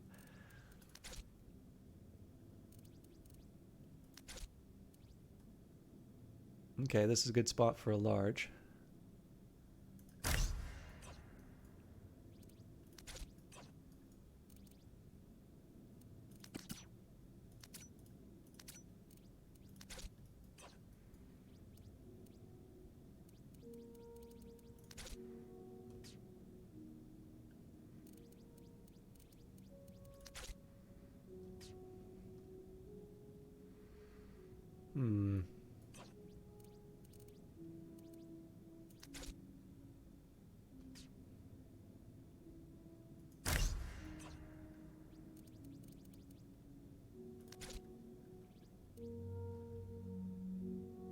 Again, it's cramped, but I think I can work with this.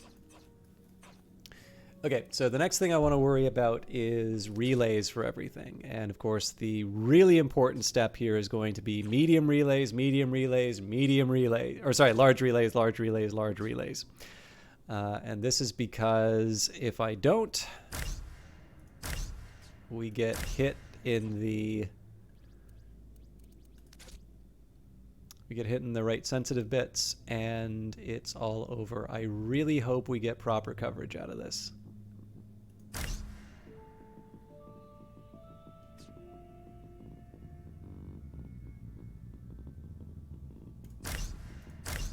I'm not so sure about this redundancy, but I also think it opens me up to putting some like batteries and other power hungry devices. Okay.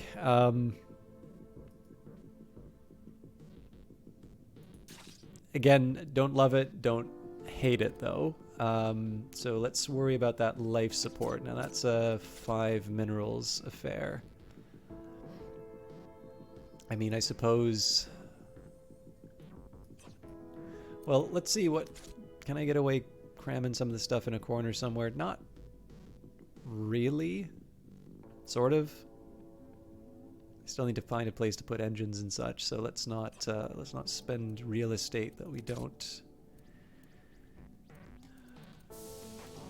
have yet. This I'm comfortable with at the very least. So gotta find a place for 2 more of those. Yeah, you know what? Let's just let that build for a bit.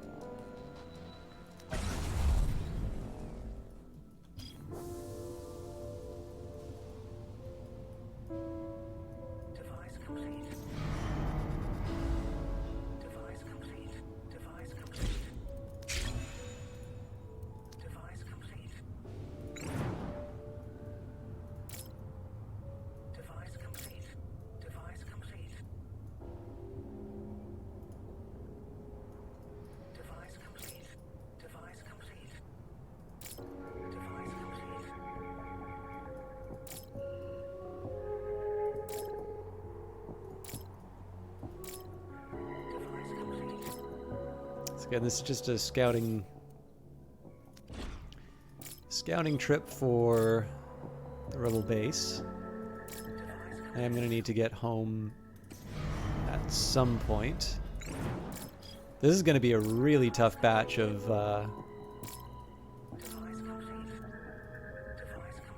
rebels that I need to fight, I think. So at 96, we're still in leisure and sleep, so any repairs I get are going to be coming from the council.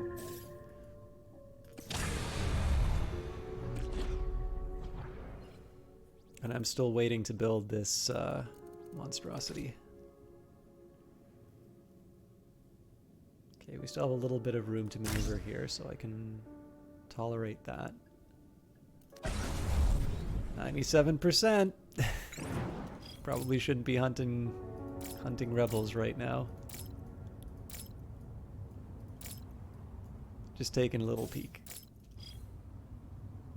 Because of course the other side of this is to say that if I can find that last rebel camp, we can go for the coup de grace.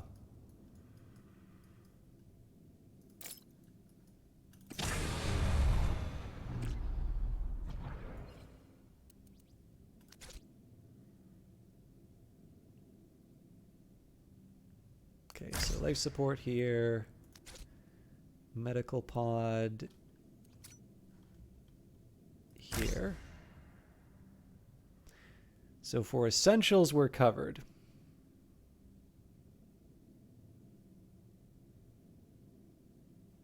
Sorry, that's not entirely true.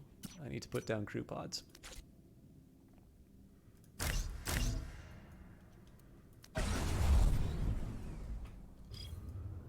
Device complete.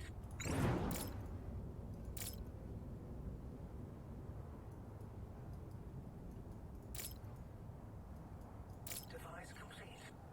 Device complete. Once I see that go to 99, I'm gonna bring it home. Okay. Oh, well. Good to know. I mean, this is also one of these cases where I might just be able to build out and buy the rebels out from under them.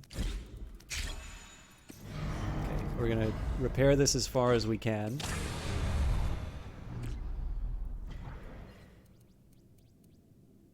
Hey, nice. Packy is on the crew. All right. I happen to know, so I believe this is named after someone, and if memory serves, this person was very good during the Steam release stream. They're very good at reminding people that there were VIPs aboard, namely the character that bared my name. So I need to make sure that I'm equally diligent in protecting protecting the VIPs on board.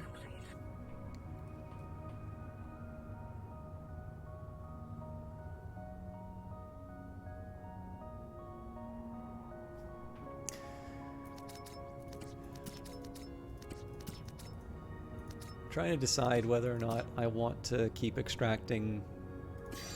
Thing is, it's just one person at a job that's currently being occupied, so it's not that big of a strain on the budget.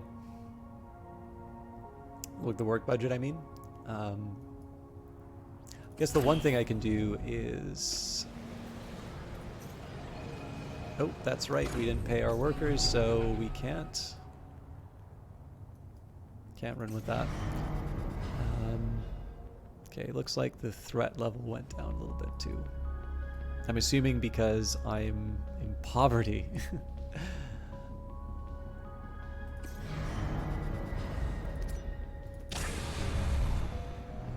Okay, so I'm gonna pause thing. You're kidding me.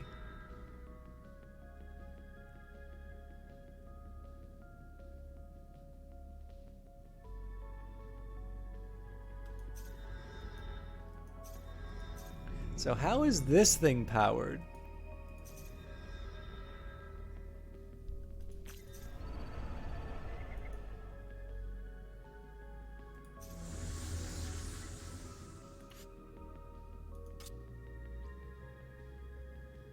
Oh, so we're not generating enough power. Did I mess up the... I messed up the numbers.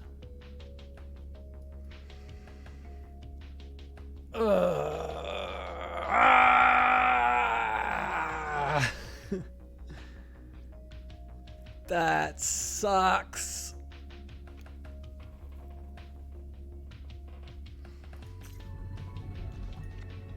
Okay, we'll turn off the med bay. Because we need that crew pod on. We are going to stock up on batteries.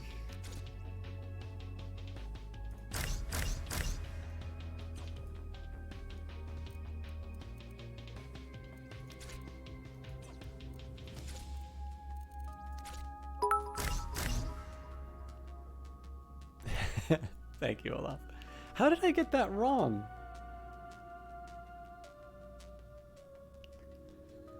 Oh, because I didn't. Yeah, I did not count the med pod. That's exactly why I got that wrong. Okay. I mean, I could technically dismantle the medical pod because the idea is that this is not going to be facing ships. This is going to be facing turrets. But let's keep it and be careful. In fact, I'm gonna make life a little bit easier for me here, because I'm like right at the limit. Like this fabricator is not really making anything, so I'm gonna stick a couple big fuel tanks.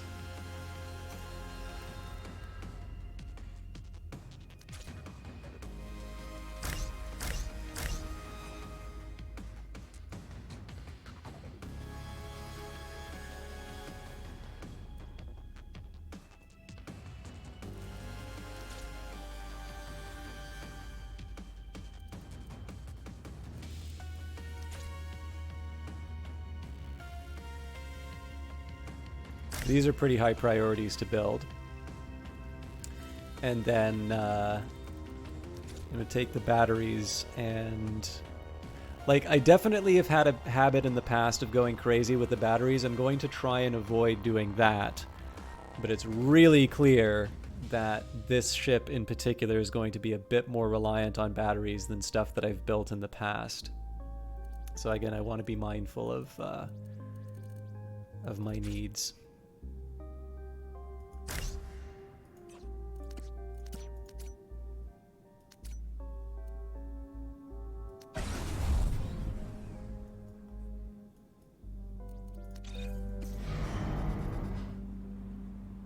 Getting close to the start of the workday, though, and our threat level keeps falling.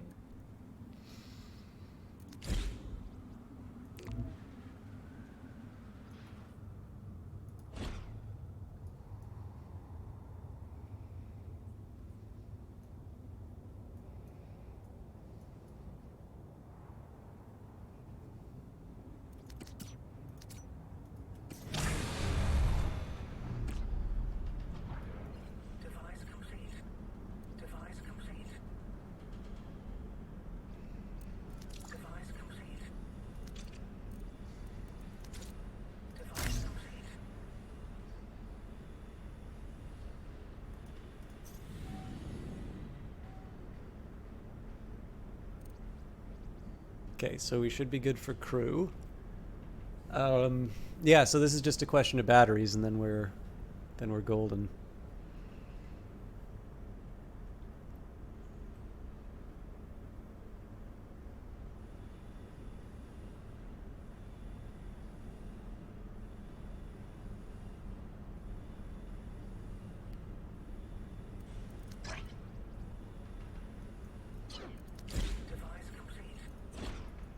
I've never wanted a trade ticket more in my life.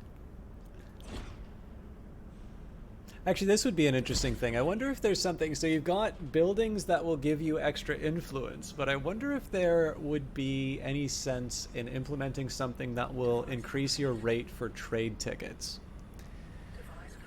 So I think trade tickets exist for a reason. I have a feeling that the... Hang on, we're not actually generating... Okay, so I get to turn off the large generator. I don't think I can afford to turn off the medium unless I want my crew to die. Device complete.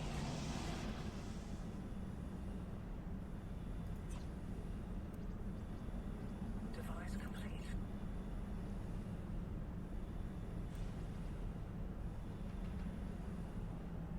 So you know what? Just turn all that off. Are you willing to lay down your life for your council? Let me test the limits of your resolve.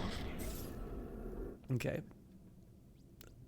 They are mocking you, of course, but you know that the council is watching you, Founder.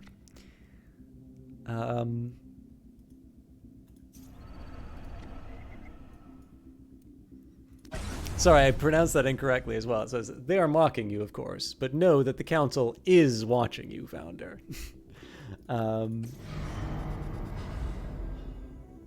Okay, so we did start the work period. I'm going to allow myself to cancel the repairs. I don't think this ship is ready for prime time, but in an emergency, we can launch it. Right now, we're just going to do a holding Ooh, that's a big one.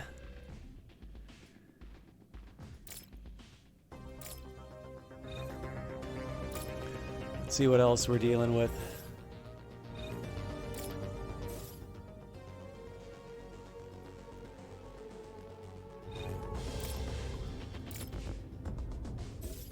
Is this the only thing? Because if it is, then the hunting cobra can run a holding pattern while this thing heals up. Please don't crush me. What am I doing? Okay. So that's 4. That can't be the only thing on this.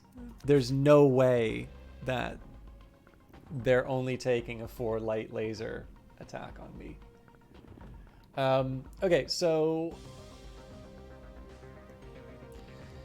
the life support is shielded, and they have enough crew to be able to try and repair it. So I don't see that. I don't see that as a viable alternative. However, the top of the ship is exposed. So if my strategy is to kill the crew one by one, it would seem to me that this is where I would start. And then we keep a very sharp eye on what's happening in Shipyard 2.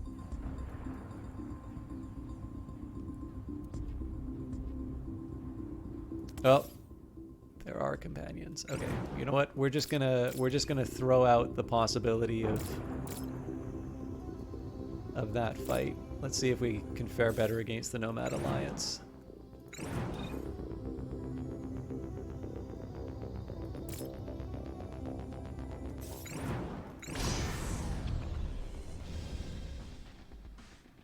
Well, this isn't necessarily any better. This is actually worse. This is a nightmare ship.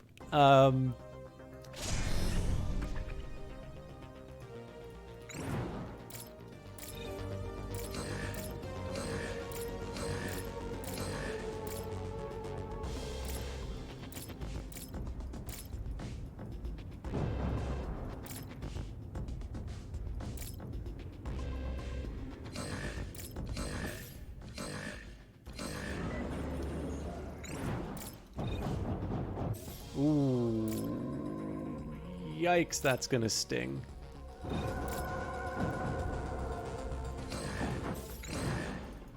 Yeah, so honestly, at this point, I just need to stop this thing from hitting as many buildings as possible. But we're just gonna get melted if I'm not careful.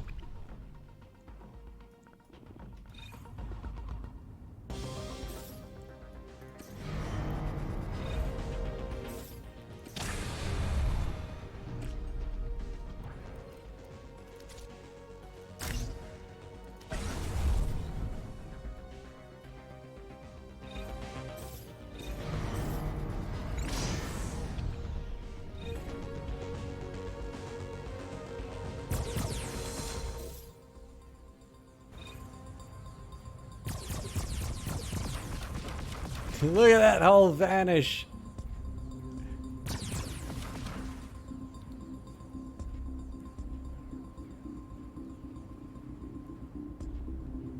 Maybe we'll be able to survive like 3 more hits.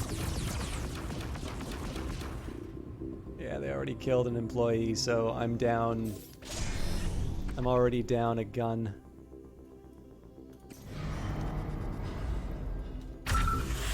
That's particularly bad because obviously I need to put this thing back in the shipyard instead of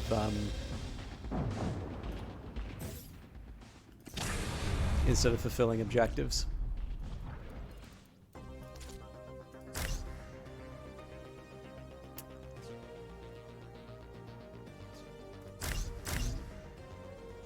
Again, I just gotta cram as many batteries as I can on this thing. Oh, actually, the whole reason I was doing this, right. So the whole reason I was doing this was I wanted to fuel up first. Whoo, this is gonna be tight.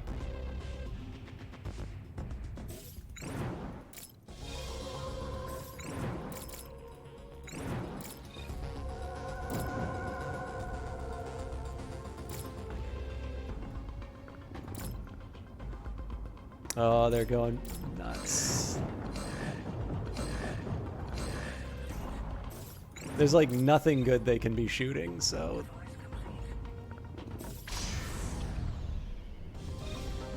The damage this thing does, though, is just absolutely incredible. So the one saving grace is that we're able to take out 2 sets of workers. So as long as the hull stays intact, we might be able to see this thing through. I'm probably going to take the damaged hunting Cobra and bring it out to fight just to protect this command center, unless we can get someone repairing it. Device complete. But yeah, so the thing that's good here is that we're just going to be able to chew through crew pretty quickly. In fact, here, I'm going to realign it because we need the 2 damage.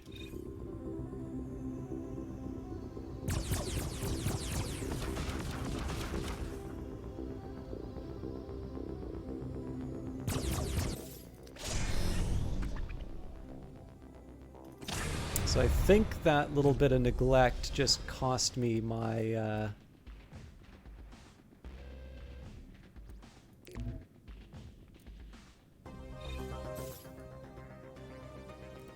I can't assign an employee? That doesn't make any sense. Oh no, really?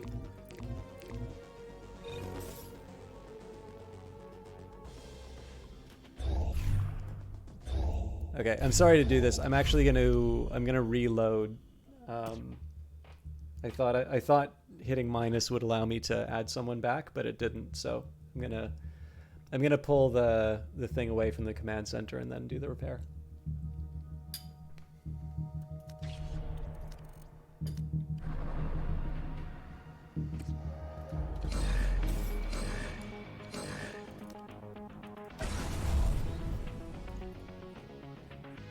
I might have to reload even earlier. This thing's not going to survive all that long.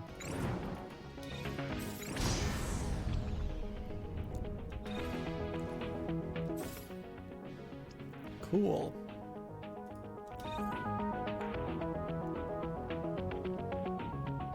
Everything we can do to keep these guns from being fired.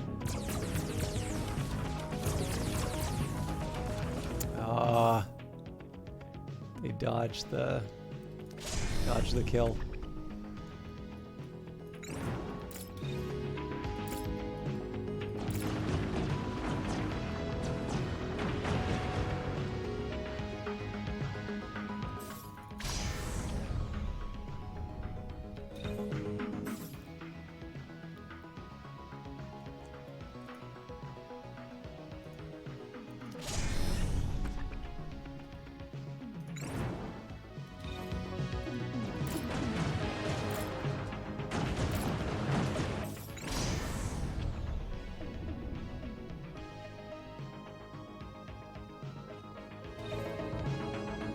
Okay.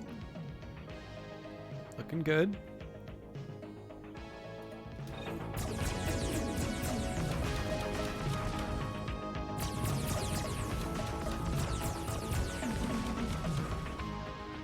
I think there's only 2 crew left on this thing.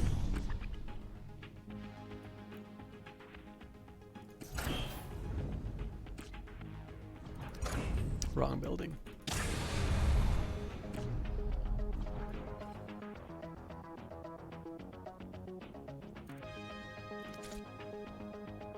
Okay, so I messed up a little bit on my battery placement because I'm not going to be able to, like, I'll wind up entombing this.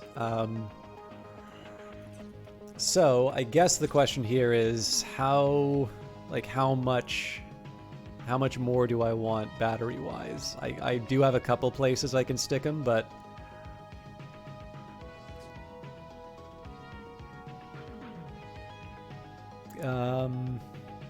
well, the answer is a lot, actually. Because again, this thing's not going to be able to survive on its own. Okay, so this is going to be the make or break for us. Okay, 3's offline. I can live with that because it'll wipe out. These two are going to wipe out the remaining crew. Oh, that's so satisfying.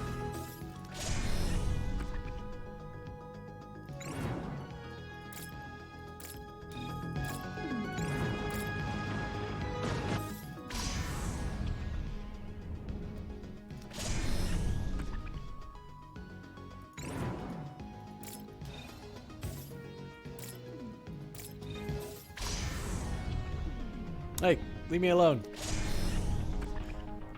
I don't want to fight you anymore.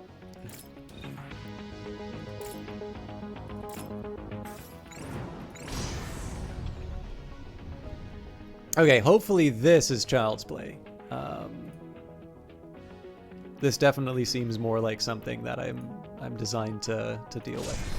So I'm just gonna let this thing run on its own while I let the hunting cobra settle.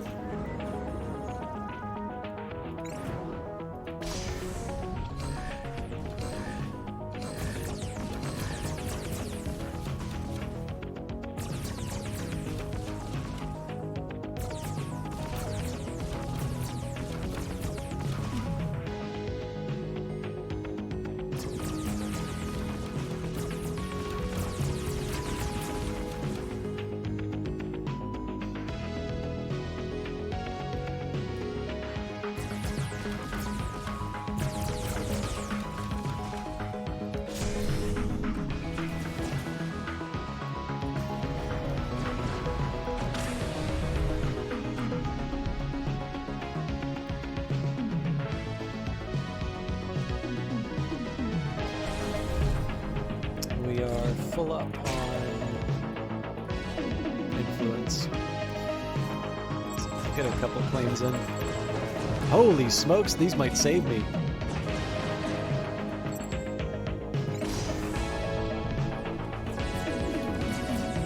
Okay, I'm really happy that that third laser's online.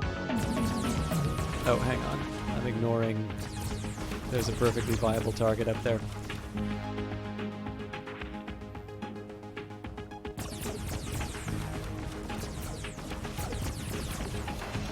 I think for the most part, though, we've weathered the storm. If I can, priority to the rebel camp up there.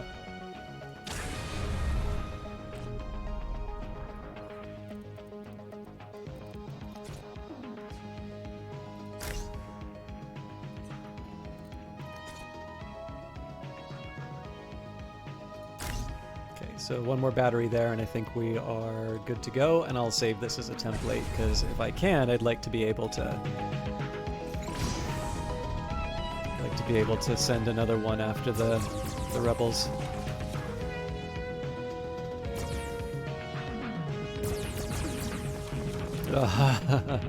Well, you know, as long as they stay away from their guns, I'm actually pretty happy.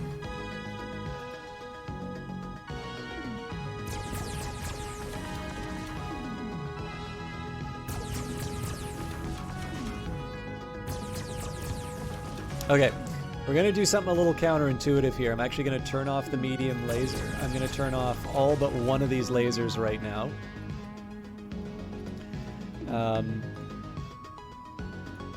And this is just so that people can get some healing and repairs in.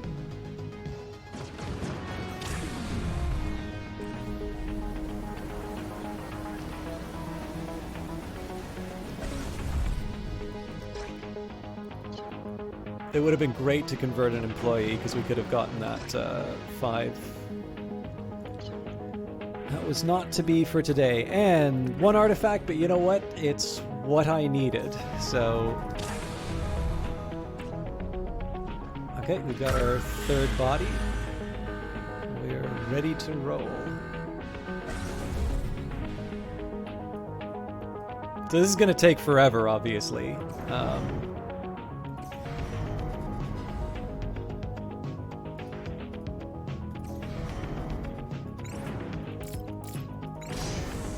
Gives me time to build new ships.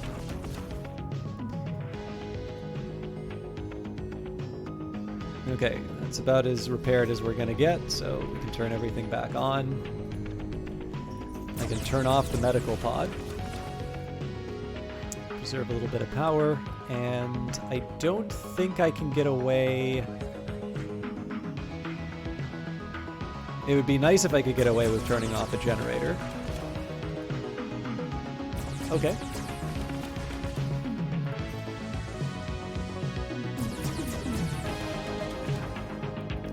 I gotta keep an eye on that, but...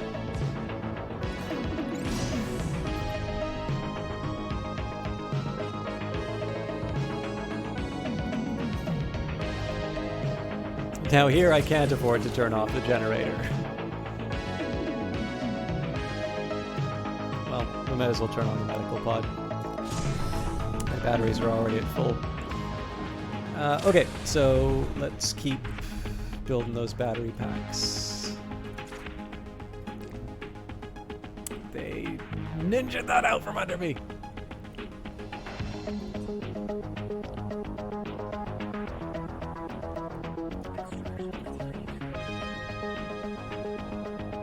I can turn off the tier 3, but obviously a tier 3 is something I'm going to want to hang on to.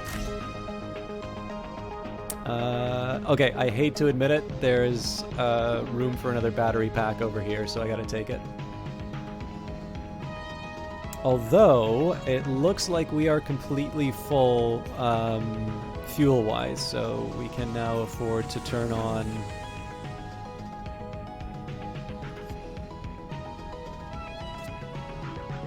So if I turn this thing on, yeah, we run out of fuel.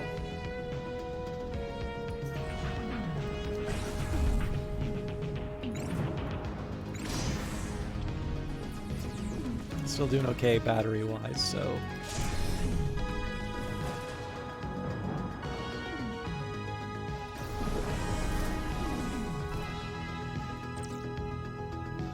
Well, I can't very well turn it off, so...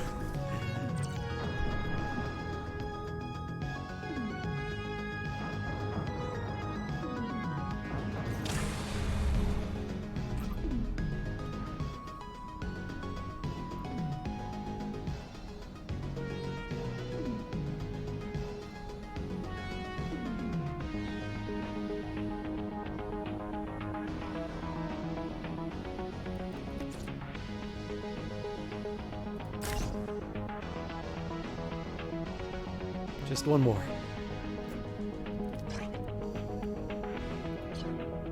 Oh, did we pay our workers? I hope we did. Well, I kind of hope we didn't, because then I'd have extra money, but... you know what I mean.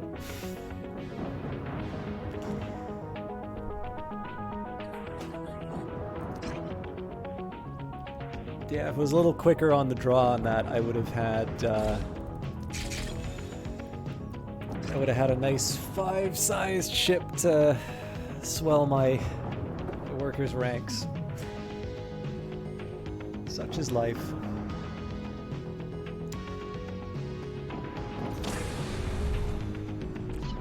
Okay, the last battery.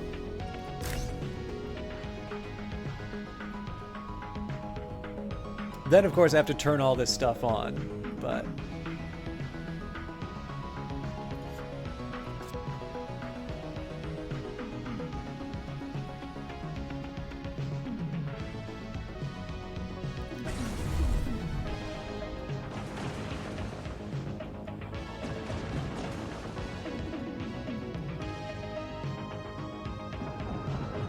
Actually, I believe I can save this layout now. Well, let's wait for the battery to get built just in case.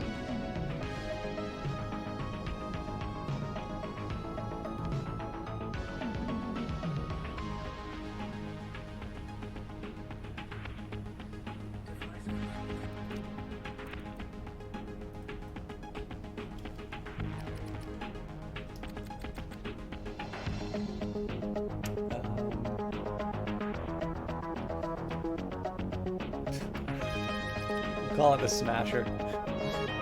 It smashes turrets. That's why they call it the Smasher. Alright.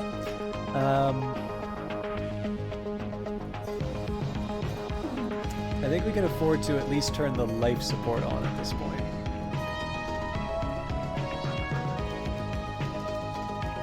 So I want to try and get the queue of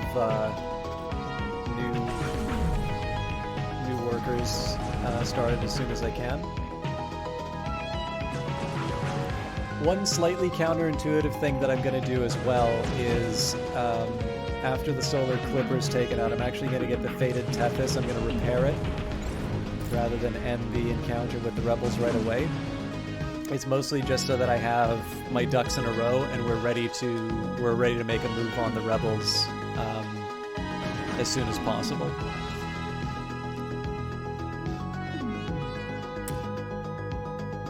Capitalism facts. How are you doing? Well, capitalism facts. Cool facts. How are you doing? Good to see you as always. It's actually kind of close to where I would be wrapping up. Obviously, I went an hour over because I started an hour. Okay, it's tough to say an hour late for the simple reason that my official start window is 7 to 8, specifically because I have like a day job and stuff to do, and I try to say on Twitter when I'm going to be late. But with that in mind, like, I consider start 7 to be my real start time, and if I don't do it at 7, then it's because something didn't go according to plan, hence I am late. But I don't know, like, I feel like we're kind of close to a win, so I might go a little bit later.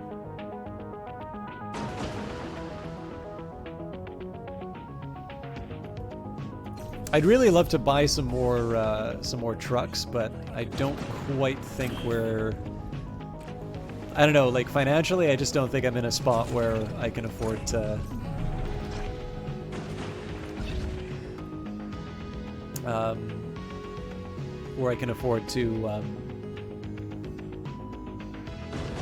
like spend that. I don't want to spend the money that could be repairing buildings and ships on transport, as useful as transport is.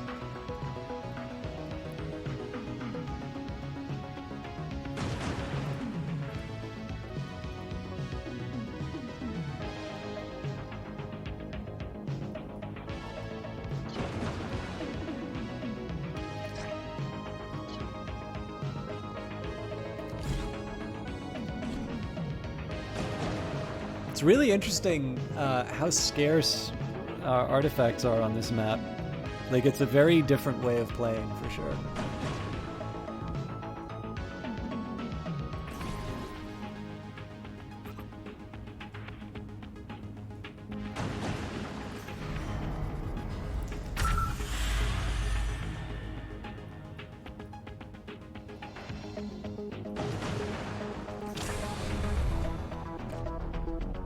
Okay, so this thing's all charged up. Why is it not ready? Oh my god, I forgot the engines. Ah! I'm an idiot. Oh, this sucks.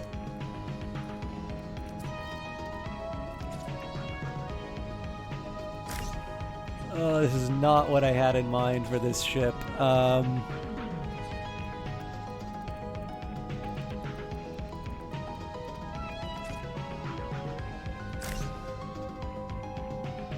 I hate stuff like this so much.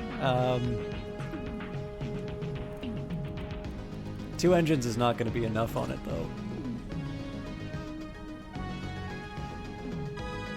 I'm willing willing to sacrifice that mobility to a turret? Yes, I am. That I'm a little less comfortable with.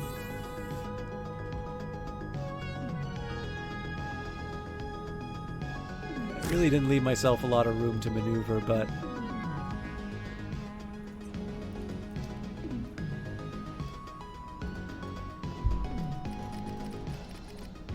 I do have a better name for it though. And actually we're gonna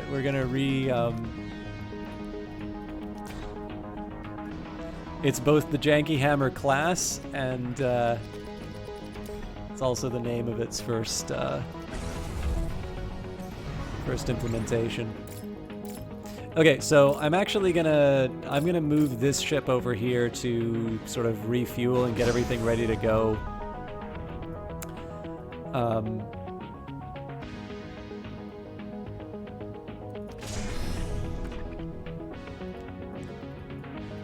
Once this ship's ready to launch, I'll consider sending him over to finish things off. But right now, time is a little bit of a luxury. Okay, so here's what we're gonna do. We're gonna turn off these lasers. We don't need them at the moment. Can't turn off the life support. Yeah, okay, no, that's how we're gonna handle it. So we're gonna refuel the fuel tanks. We'll turn on the generators, get them properly running with the batteries again. We should be fine.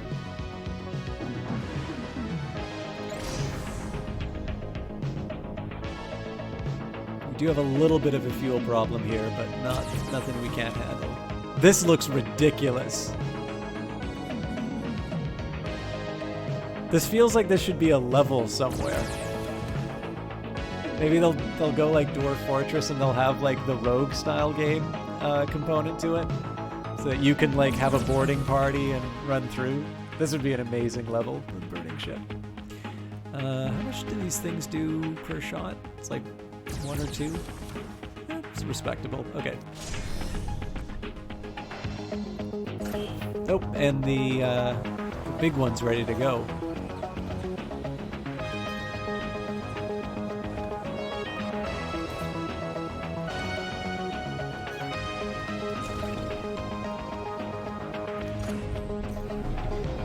So I suppose this invites the question is, like, would I be able to get away with another, with building another one of these big ones?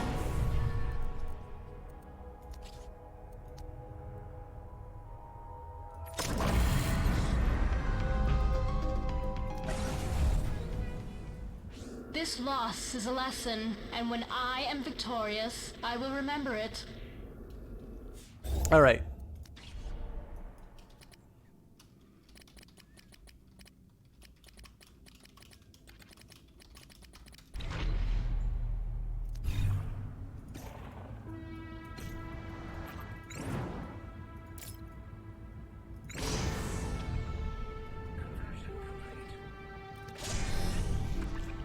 A lot of people all using the same fuel resource. I'm not sure how I feel about that.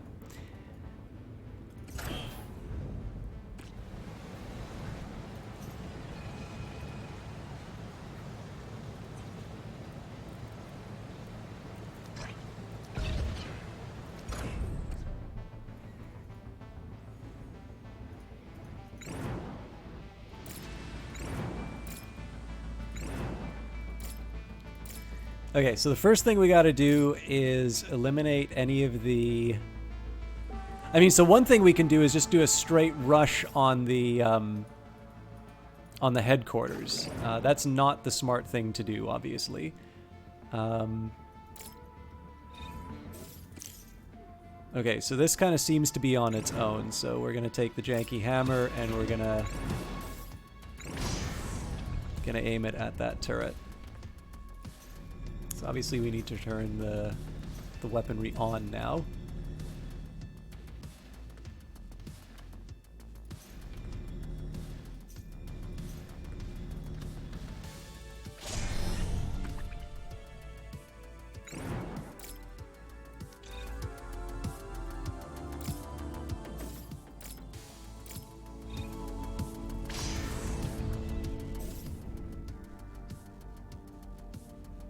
Yeah, we seem to be okay.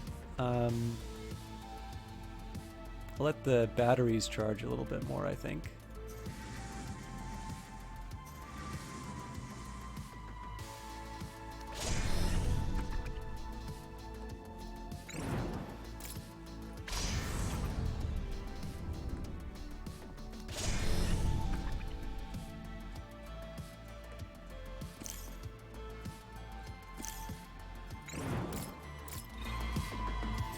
Aha!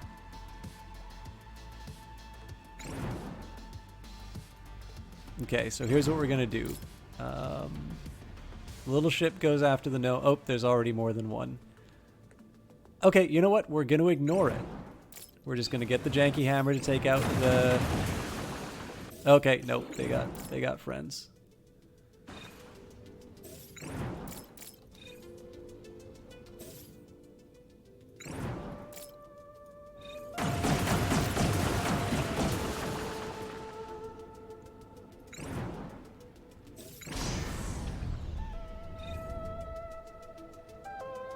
Oop. Better turn those guns on. So there's going to be a slight changing of the guard here. Again, there's patrols, so I want to be a little careful about what's shooting what.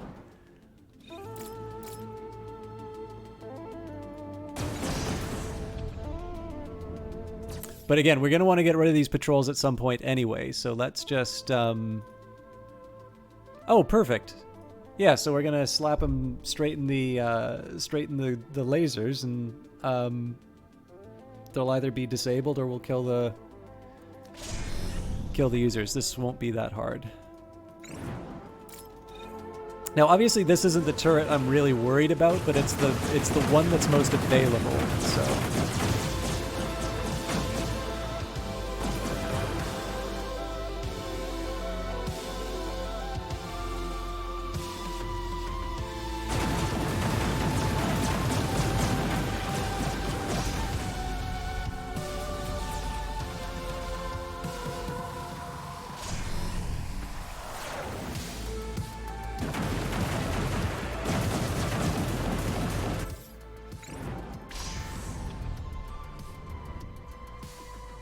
There's something saying no energy I'm a little worried about.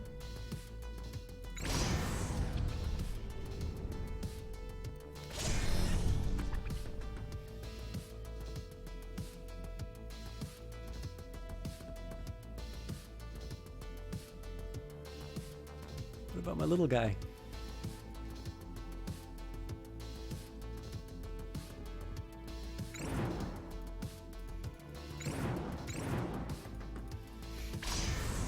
Nope, not quite what I wanted to do.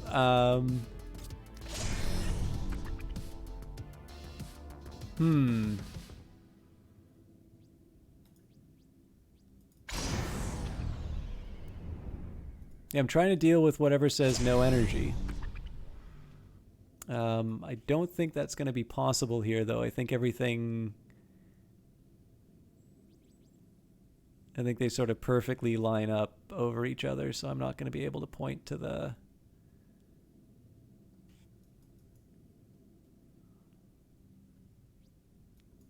I'm not going to be able to point to the...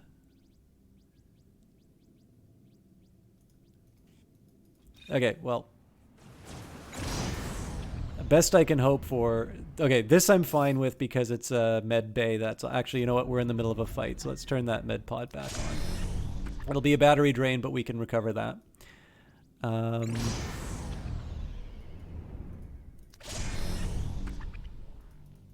the Fated Tethys is definitely getting hit. I'm assuming it's from the turrets.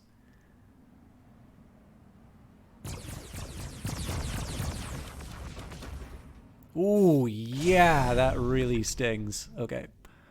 I have to move them back. There's only so much they can take. It looks like the big guy noticed.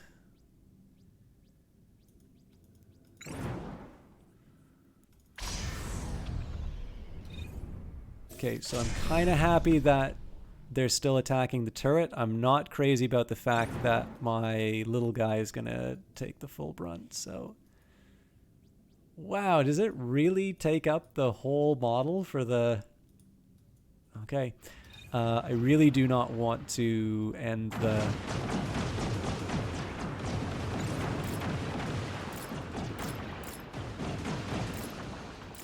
So now we can go back into the fight.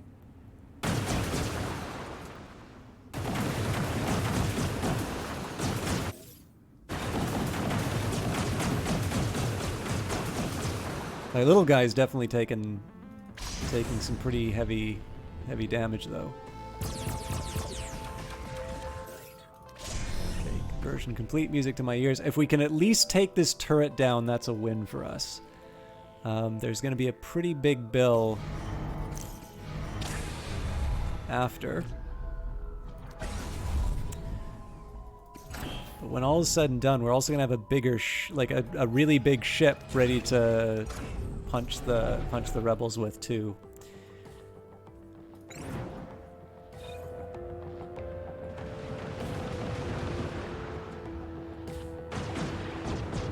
Okay.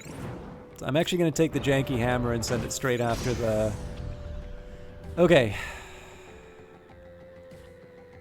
Yeah, you know what? They've been doing a pretty admirable job against... against that kind of a ship. Okay, yeah. Then they get the mob comes after them. Okay, so here's what we're going to do. We're going to pull right back.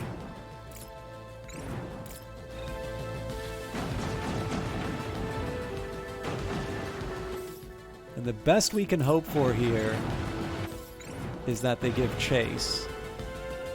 Because if they do, that lets us eat them. Okay, I'm gonna change the rotation a little bit.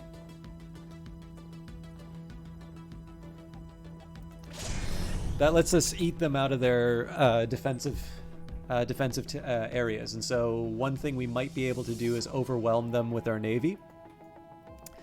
And at that point, we don't need to worry about taking out the turrets. We can just go straight for the HQ. Okay, so the janky hammer currently isn't attacking someone. That surprises me a little bit, but let's see what we can...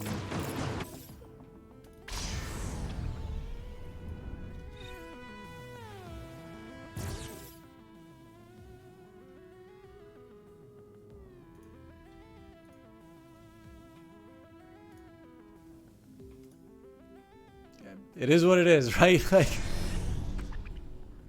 it's not a whole lot of elegance I can bring to that particular maneuver. Okay, there is more than one guy around. We should probably turn this medical bot back on.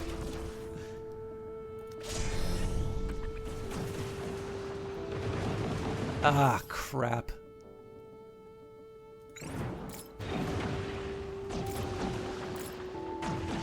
Janky hammer took more damage than I wanted them to. Okay, hunting cobra's not really doing anything right now, so let's get them repaired.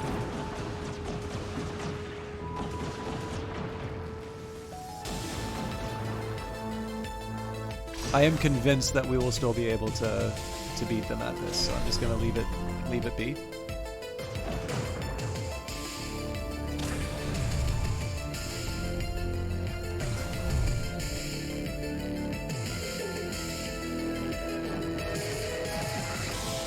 I really do need to find where I'm going to get my next batch of workers. Maybe up here. Gives me access to a sinkhole too, so...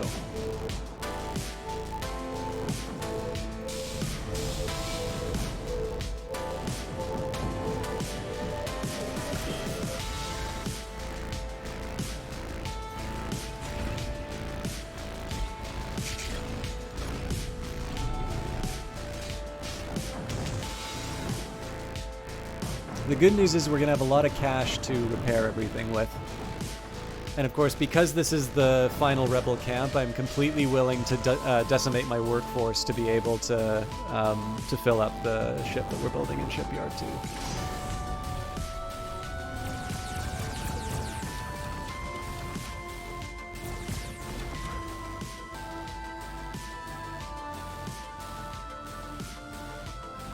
So I might want to dance around the...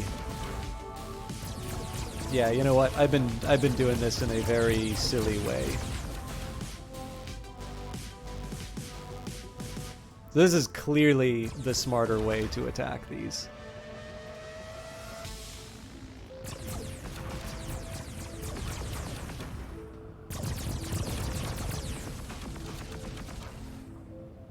Basically, anybody who goes to man one of the guns is dead. Wasn't really thinking at the time I started that.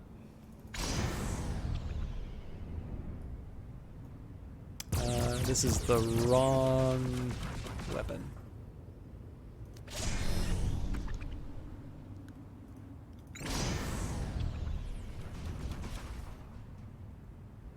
Yeah, okay, so this is just a matter of going through the motions. So, once this thing's done repairing, this is going to run interference on the next patrol ship. They might get tagged by some of the turret fire, but that's just a risk I'm going to have to take. If I'm lucky, if I have the 2 heavies ready to go, we should probably still focus on the turret just to be safe. Well, yeah, okay, actually I can put 1 on each turret. That will probably save me a lot of trouble. I do rather like the fact that this one will probably finish its encounter first, so we can get the... Please don't go into range of the... Okay, good.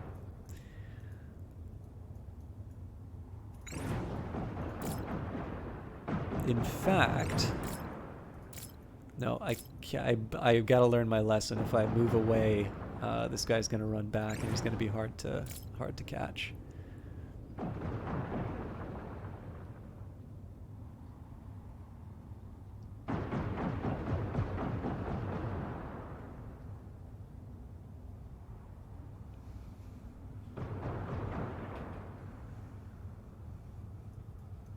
There is a question about how confident I am in my hull, but I'm not sure there's any advantage to me rushing this particular attack. Like, just being able to clear out the bad guys is a win in of itself.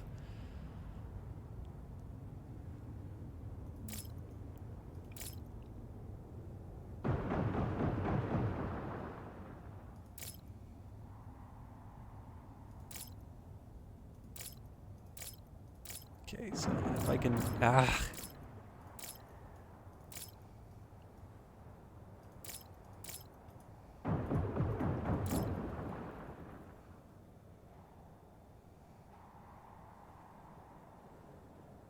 I really wonder if there's a way for me to drag this guy out. But again, if I do, that's also carrying an assumption that I'm going to be able to deliver on the fight.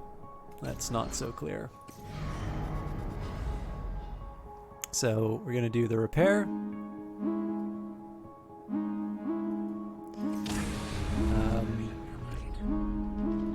Oh, I can't believe this.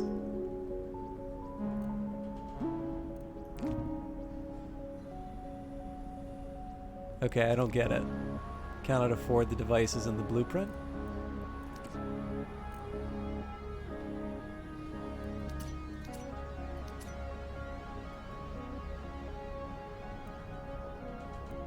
Seems to me I can.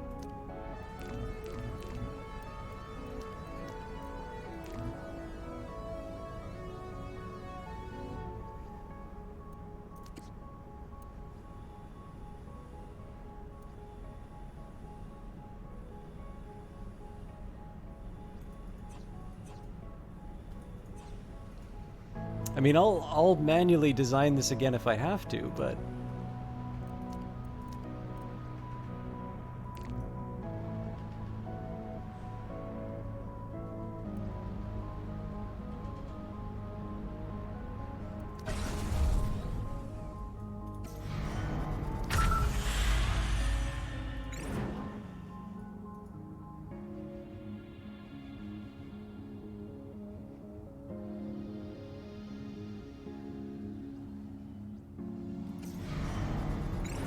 That's a little upsetting to see. I thought this thing was done repairing.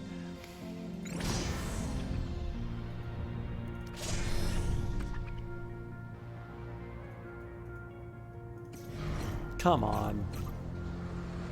Okay, no, it's going in.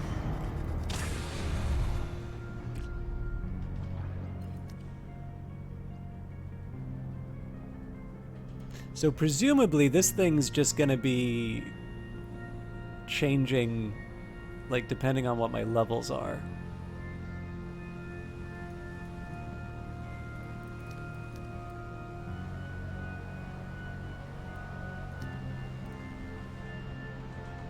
So 86, 17, 21. No? Okay, fair enough. I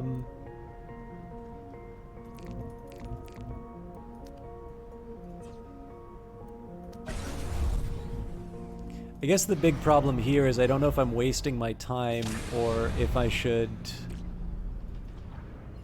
You know what? Let's get the big ones down at least.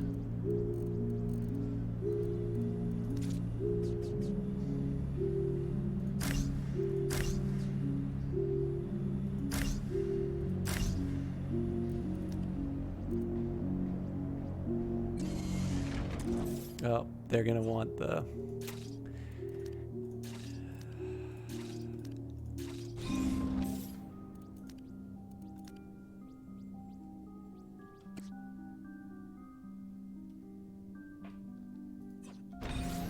I'm gonna take it on faith that this thing will build on its own, of its own accord.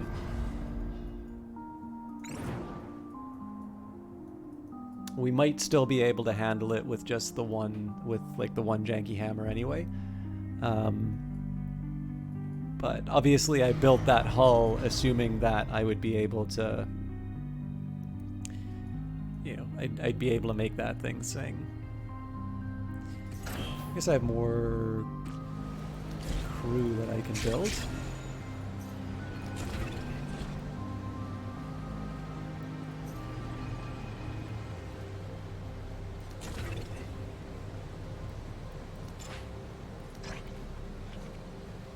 Not enough spaceport store. Oh man. I can't afford the artifacts.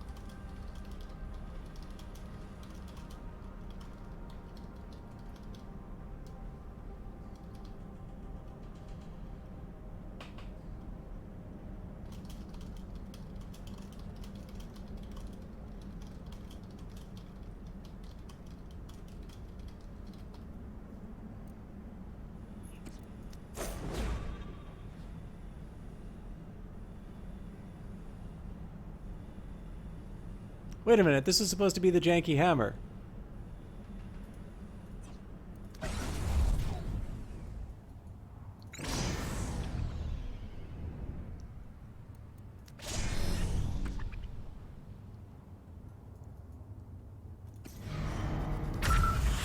Okay, well, one way or the other. Let's, I changed my mind, so I am going to just try and rebuild this thing overall.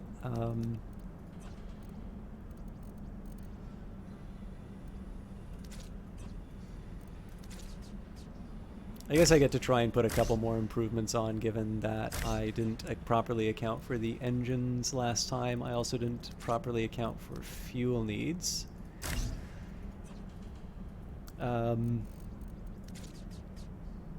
Actually, I'm probably going to keep the same fuel. The problem is that well, you know what? It's only a 1 unit difference. Famous last words. Okay, yeah, let's try 2 large generators this time. I'm sure I'm going to regret it. And then if I put a large fuel fabricator, I have spots that are not accessible. Great. Okay, so with that in mind, large fuel fab up. Oh no, it's one of these. Ugh. Okay. Drop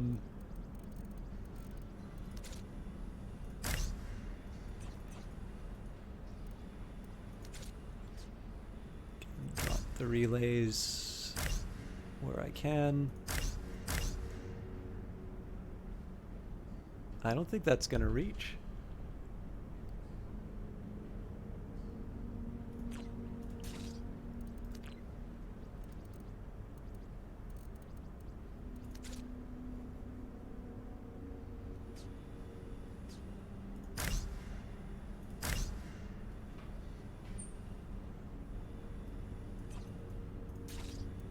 Device complete.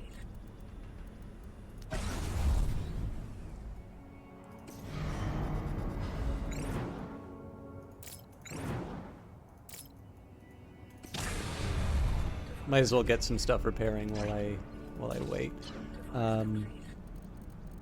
Okay, my relays are suddenly a little more complicated than I thought they were previously.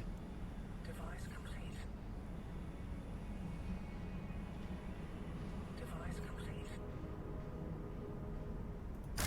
Sure. Device complete. Again, some of this is going to be a little fly-by-night, but we needed 3 life support. Trying to take advantage of the power where I can.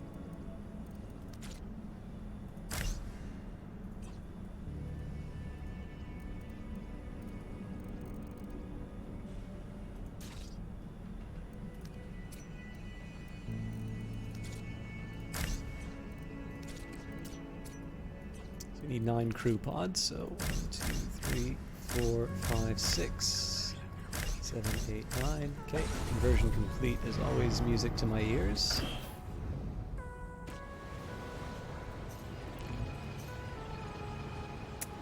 No conversion device. Wait, if they said conversion complete already. Yeah, I thought so.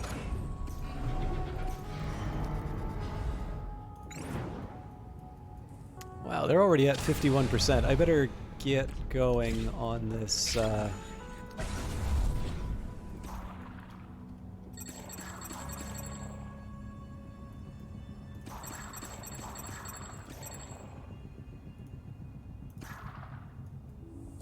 complete. I need to go crazy, but okay. Again, I just want to try and get everything in place as early as I can. So I think I need a couple more. Okay, in terms of essentials, that's actually it. No, the med bay. And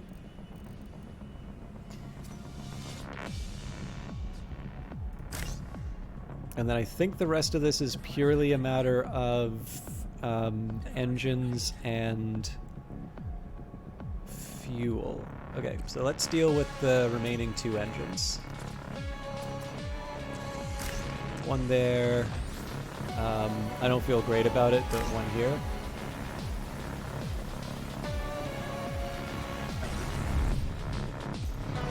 Okay, good. Let's do fuel tanks next. No, hang on. So I'm gonna build my little battery clusters first.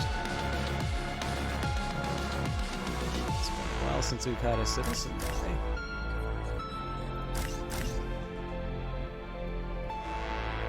Okay, this is a pretty good little spot for fuel tanks.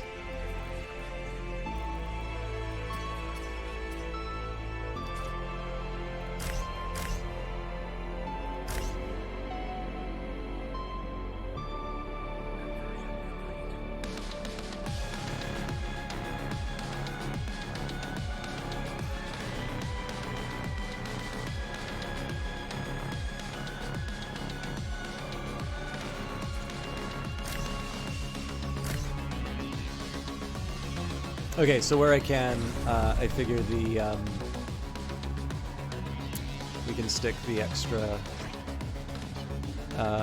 batteries, but that's going to require some tier 2 modules. And again, given that this will be a big final push, I'm not opposed to filling this full of extra workers.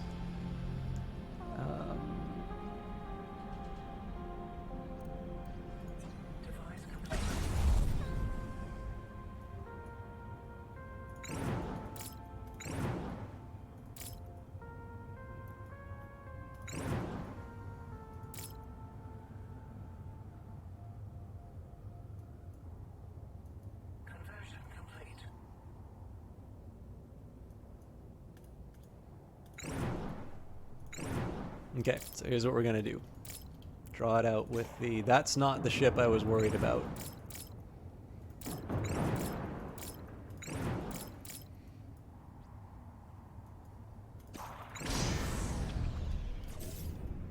So, let the distraction run. This is actually a pretty straightforward fight for this ship, so I shouldn't be too worried, but I think there's going to be another patrol that comes after us. Rebel HQ has 150. The turret is pretty... I actually think we can go for a... I think we can try and go for the checkmate here. Ah, that's the one I was looking for.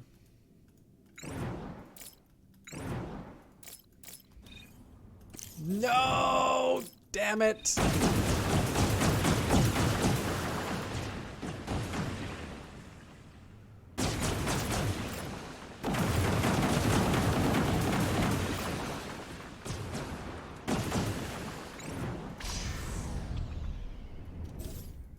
Okay, we got to try and make this thing last as long as it possibly can.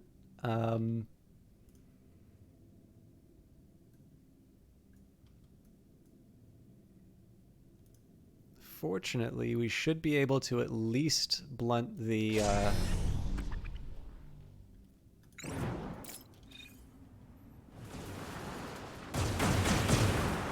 least blunt the ship. The question is whether or not we can do that in the time it's going to take us to get clobbered by the turrets.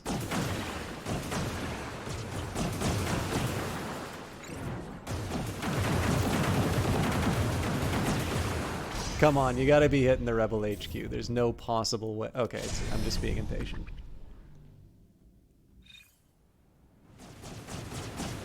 Okay, that is a pretty spectacular bit of damage that it does. Yeah, so the real question on this thing here is whether or not this ship's gonna be able to survive. So I'm gonna start slowly eking out of the danger zone.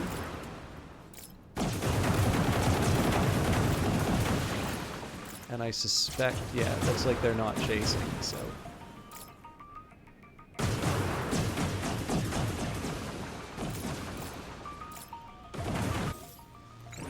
But I can live with that. So we're gonna have taken we're already gonna have taken a little bit of damage, and that's a shame. Oh, interesting. So it doesn't stick around. Okay.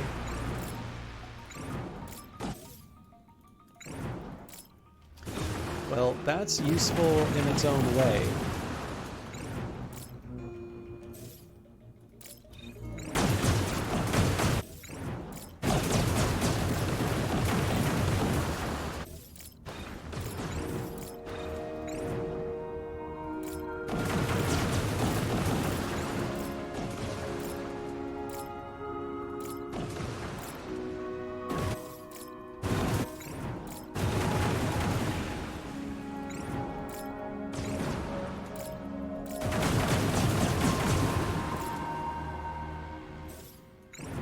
Okay, so we're going to maneuver this one straight through the straight through the threats.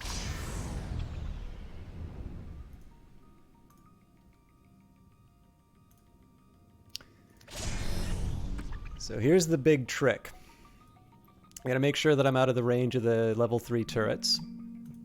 This one's probably not as big of a threat. This one will almost certainly kill me.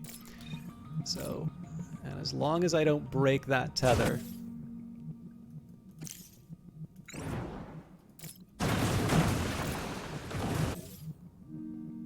Okay.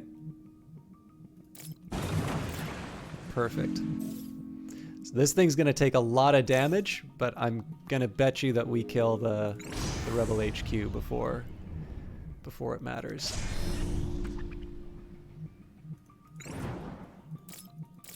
And I might even be able to add another body to the task.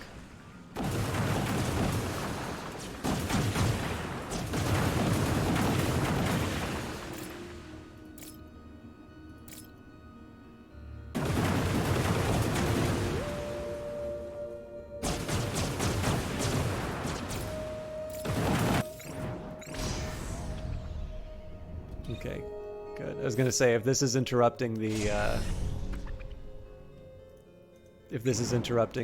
big one, that's not good. Oh, is the Fated Tethys gonna be able to make it?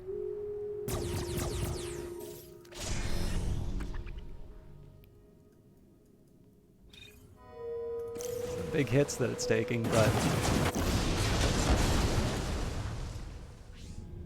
you have done well by the Council, Founder. Congratulations. All right, that's my first hard win.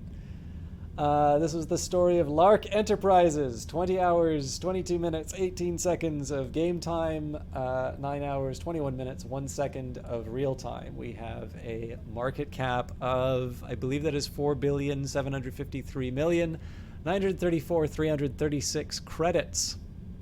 Standard game mode, there's still only the Landfallers, although apparently they have announced another faction for the game. This was the new Rugged Venture location. If you would like to play this yourself, I don't know if the seed bug is still a thing, but here was the map seed here, 14866768886, and here are the details. So lots of tier 3 mineral. It's actually not the largest quantity that I have, but definitely the most valuable. Isotopes, I guess because I didn't have that many. Normally they're worth quite a bit more. Generally, we actually did pretty well as far as waste and pollution is concerned, but that's just mostly because we didn't, to be completely honest with you, like we really didn't have that much opportunity to build stuff. So we really just kind of rushed the rebel camps after realizing that we were in danger of facing the defeat that we did last time. So the problem here is that I'm not entirely convinced I have a good strategy for handling the rebels on a hard difficulty where there's lots of camps.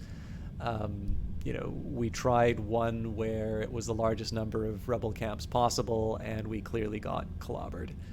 But yeah, I'm intrigued by this approach. I'm not 100% sold on an all-Navy strategy, but I am surprised at how we were able to get out of some of the scrapes that we did on this one.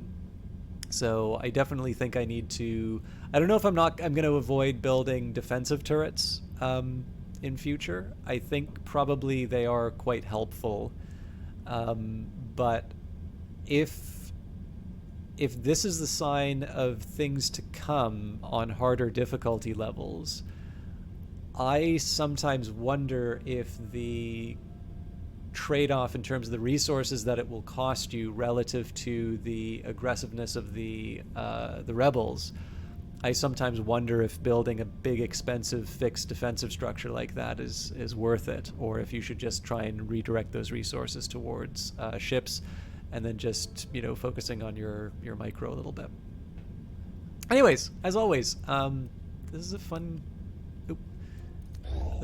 game, and I'm glad I've got a win. I feel like it's been a while since I've had a win in this game. So there we go, and it's actually not that much further than the time I was going to spend. So I do need to wrap up. I actually had a few other things that I wanted to do tonight, which I've not done because I wanted to make sure I got a good stream in. But one, I'd like to actually have a proper dinner. And then I want to catch up on some of the work that I was going to do. So thank you all for watching. I'll just give a quick notice. The next Oblivion episode was already recorded, so I'm technically behind on one episode. I'm gonna need to record that sooner rather than later. I really like having an extra episode in the can, just because it is so relaxing on the weekend to be able to say, I don't feel like doing the Dunmer voice. But yeah, so for those of you that really like for those of you that like the Oblivion run, that'll be tomorrow at 7. I try to hang out and chat, but obviously that is technically a day off streaming for me. So if people hang out and chat, I'm always happy to interact. If there aren't people inside of chat, I might do something else and then occasionally just check in. So if I don't reply right away, it's nothing personal. If you stick around long enough, I will be back. If I'm not around for the chat, I usually say as much on Twitter. As far as other stuff this week, so we're continuing on with Phantom Brigade. That will be Wednesday. And then I suspect probably for Friday more Wolfenstein, although I would very much like to try and get a little more Boyfriend Dungeon in as well. So whether I do an extra stream for that or whether I try and find another spot remains to be seen. As for Industries of Titan, I would kind of like to try and get another... I mean, it's 2 weeks before the next content update, right?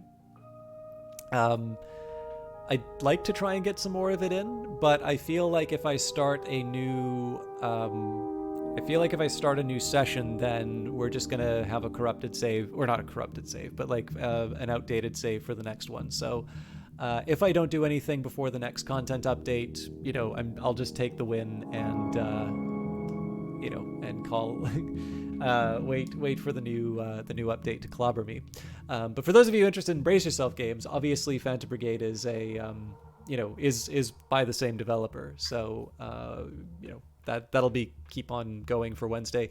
I will just mention very briefly, this isn't going to affect the upcoming Wednesday stream, but September 1st, there seems to be some kind of, action against Twitch, basically in terms of people like having a blackout. So basically not broadcasting, not watching Twitch, due to what's perceived as a lack of attention on sort of a recent phenomena of hate raids.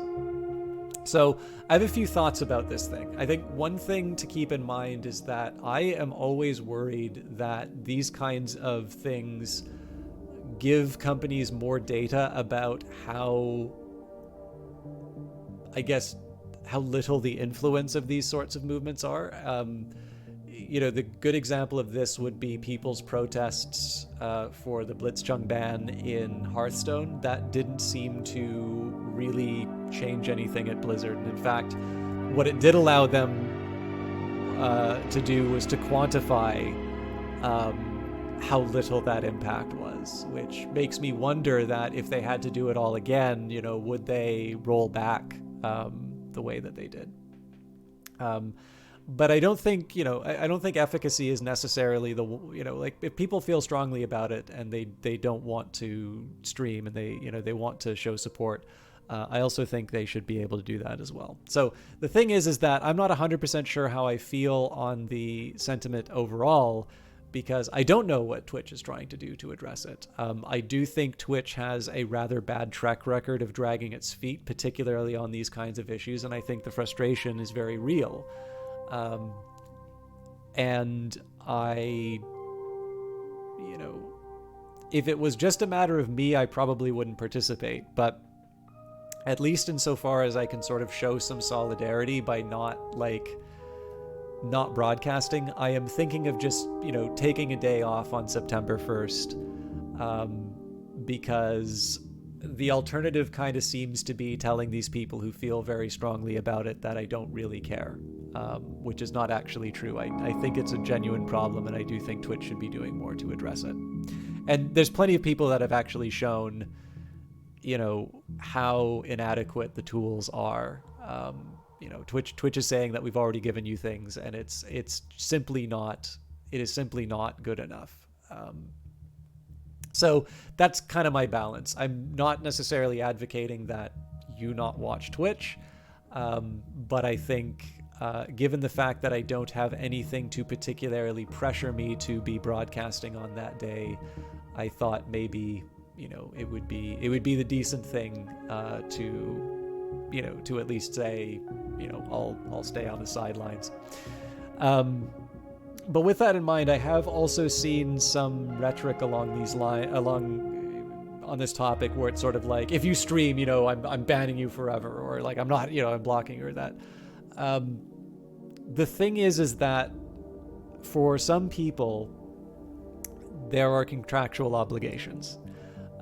For some cases, if you are doing a sponsored stream, or if you're doing some sort of a broadcast for someone, it has already been stipulated that you're going to do it at a certain day at a certain time. There are some people who stream for a living, and simply cannot afford to not broadcast for that day. So the one thing I will just say is that, you know, I can afford to make that choice, and I probably will, because the alternative doesn't seem very nice. But I will also just keep in mind that for those of you that feel more strongly on this issue than I do, please just keep in mind that everybody's circumstances are different, that there are very often things going on in the background. And I will say this for Twitch. I have no love for Twitch. But I will also say that for the people who are trying to work on these issues as well. It is very often the case in these sorts of things that you do not know the circumstances of the individuals that you're targeting. And I'm particularly talking about the people who will need to broadcast on that day, or who want to broadcast on that day. I think it's fine to talk about the issue and why, you know, it would mean something to you to show that gesture. But just keep in mind that there will be other factors going on there. Anyways, I'm sorry to leave that on it. It's not happening anytime soon. It is September 1st, but I do know September 1st is coming up, and it's a Wednesday. It's a day that I normally stream. So what I will do though is I will try and find a way to make up the day. If I can't do it the Thursday, I'll try and do something else. So that way, you know, I don't think Brace Yourself should suffer, you know, because Twitch is mean. So, you know, I'll try and find a way of balancing it so that I can, you know, try and show some form of solidarity with people who I think have a very legitimate complaint, while also still doing my best to entertain you and, you know, show off the games I'm interested in showing.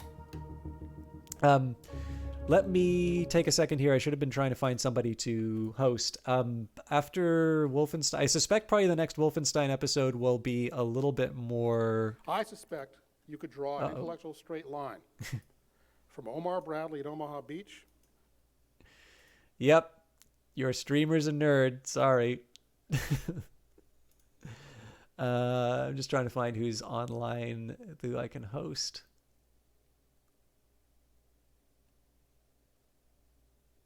There's a couple of good people online, but I actually haven't hosted Night Valiant in a while. So let's host him. He's currently playing Psychonauts. I am assuming in preparation for the oncoming Psychonauts 2. But yeah, for those of you who like the stuff, I will be back Wednesday for a live broadcast. Tomorrow for a broadcast. Tomorrow for a pre-recorded broadcast. Wednesday's Phantom Brigade, Friday is Wolfenstein, and then I'm not 100% sure what I'm going to do next Monday. I would kind of like to get back to Stellaris. I'm just not sure if I'm going to do it next week or the week after. Anyways, I've filibustered enough. Please treat Night Valiant well, and thank you all for watching. We'll see you next time.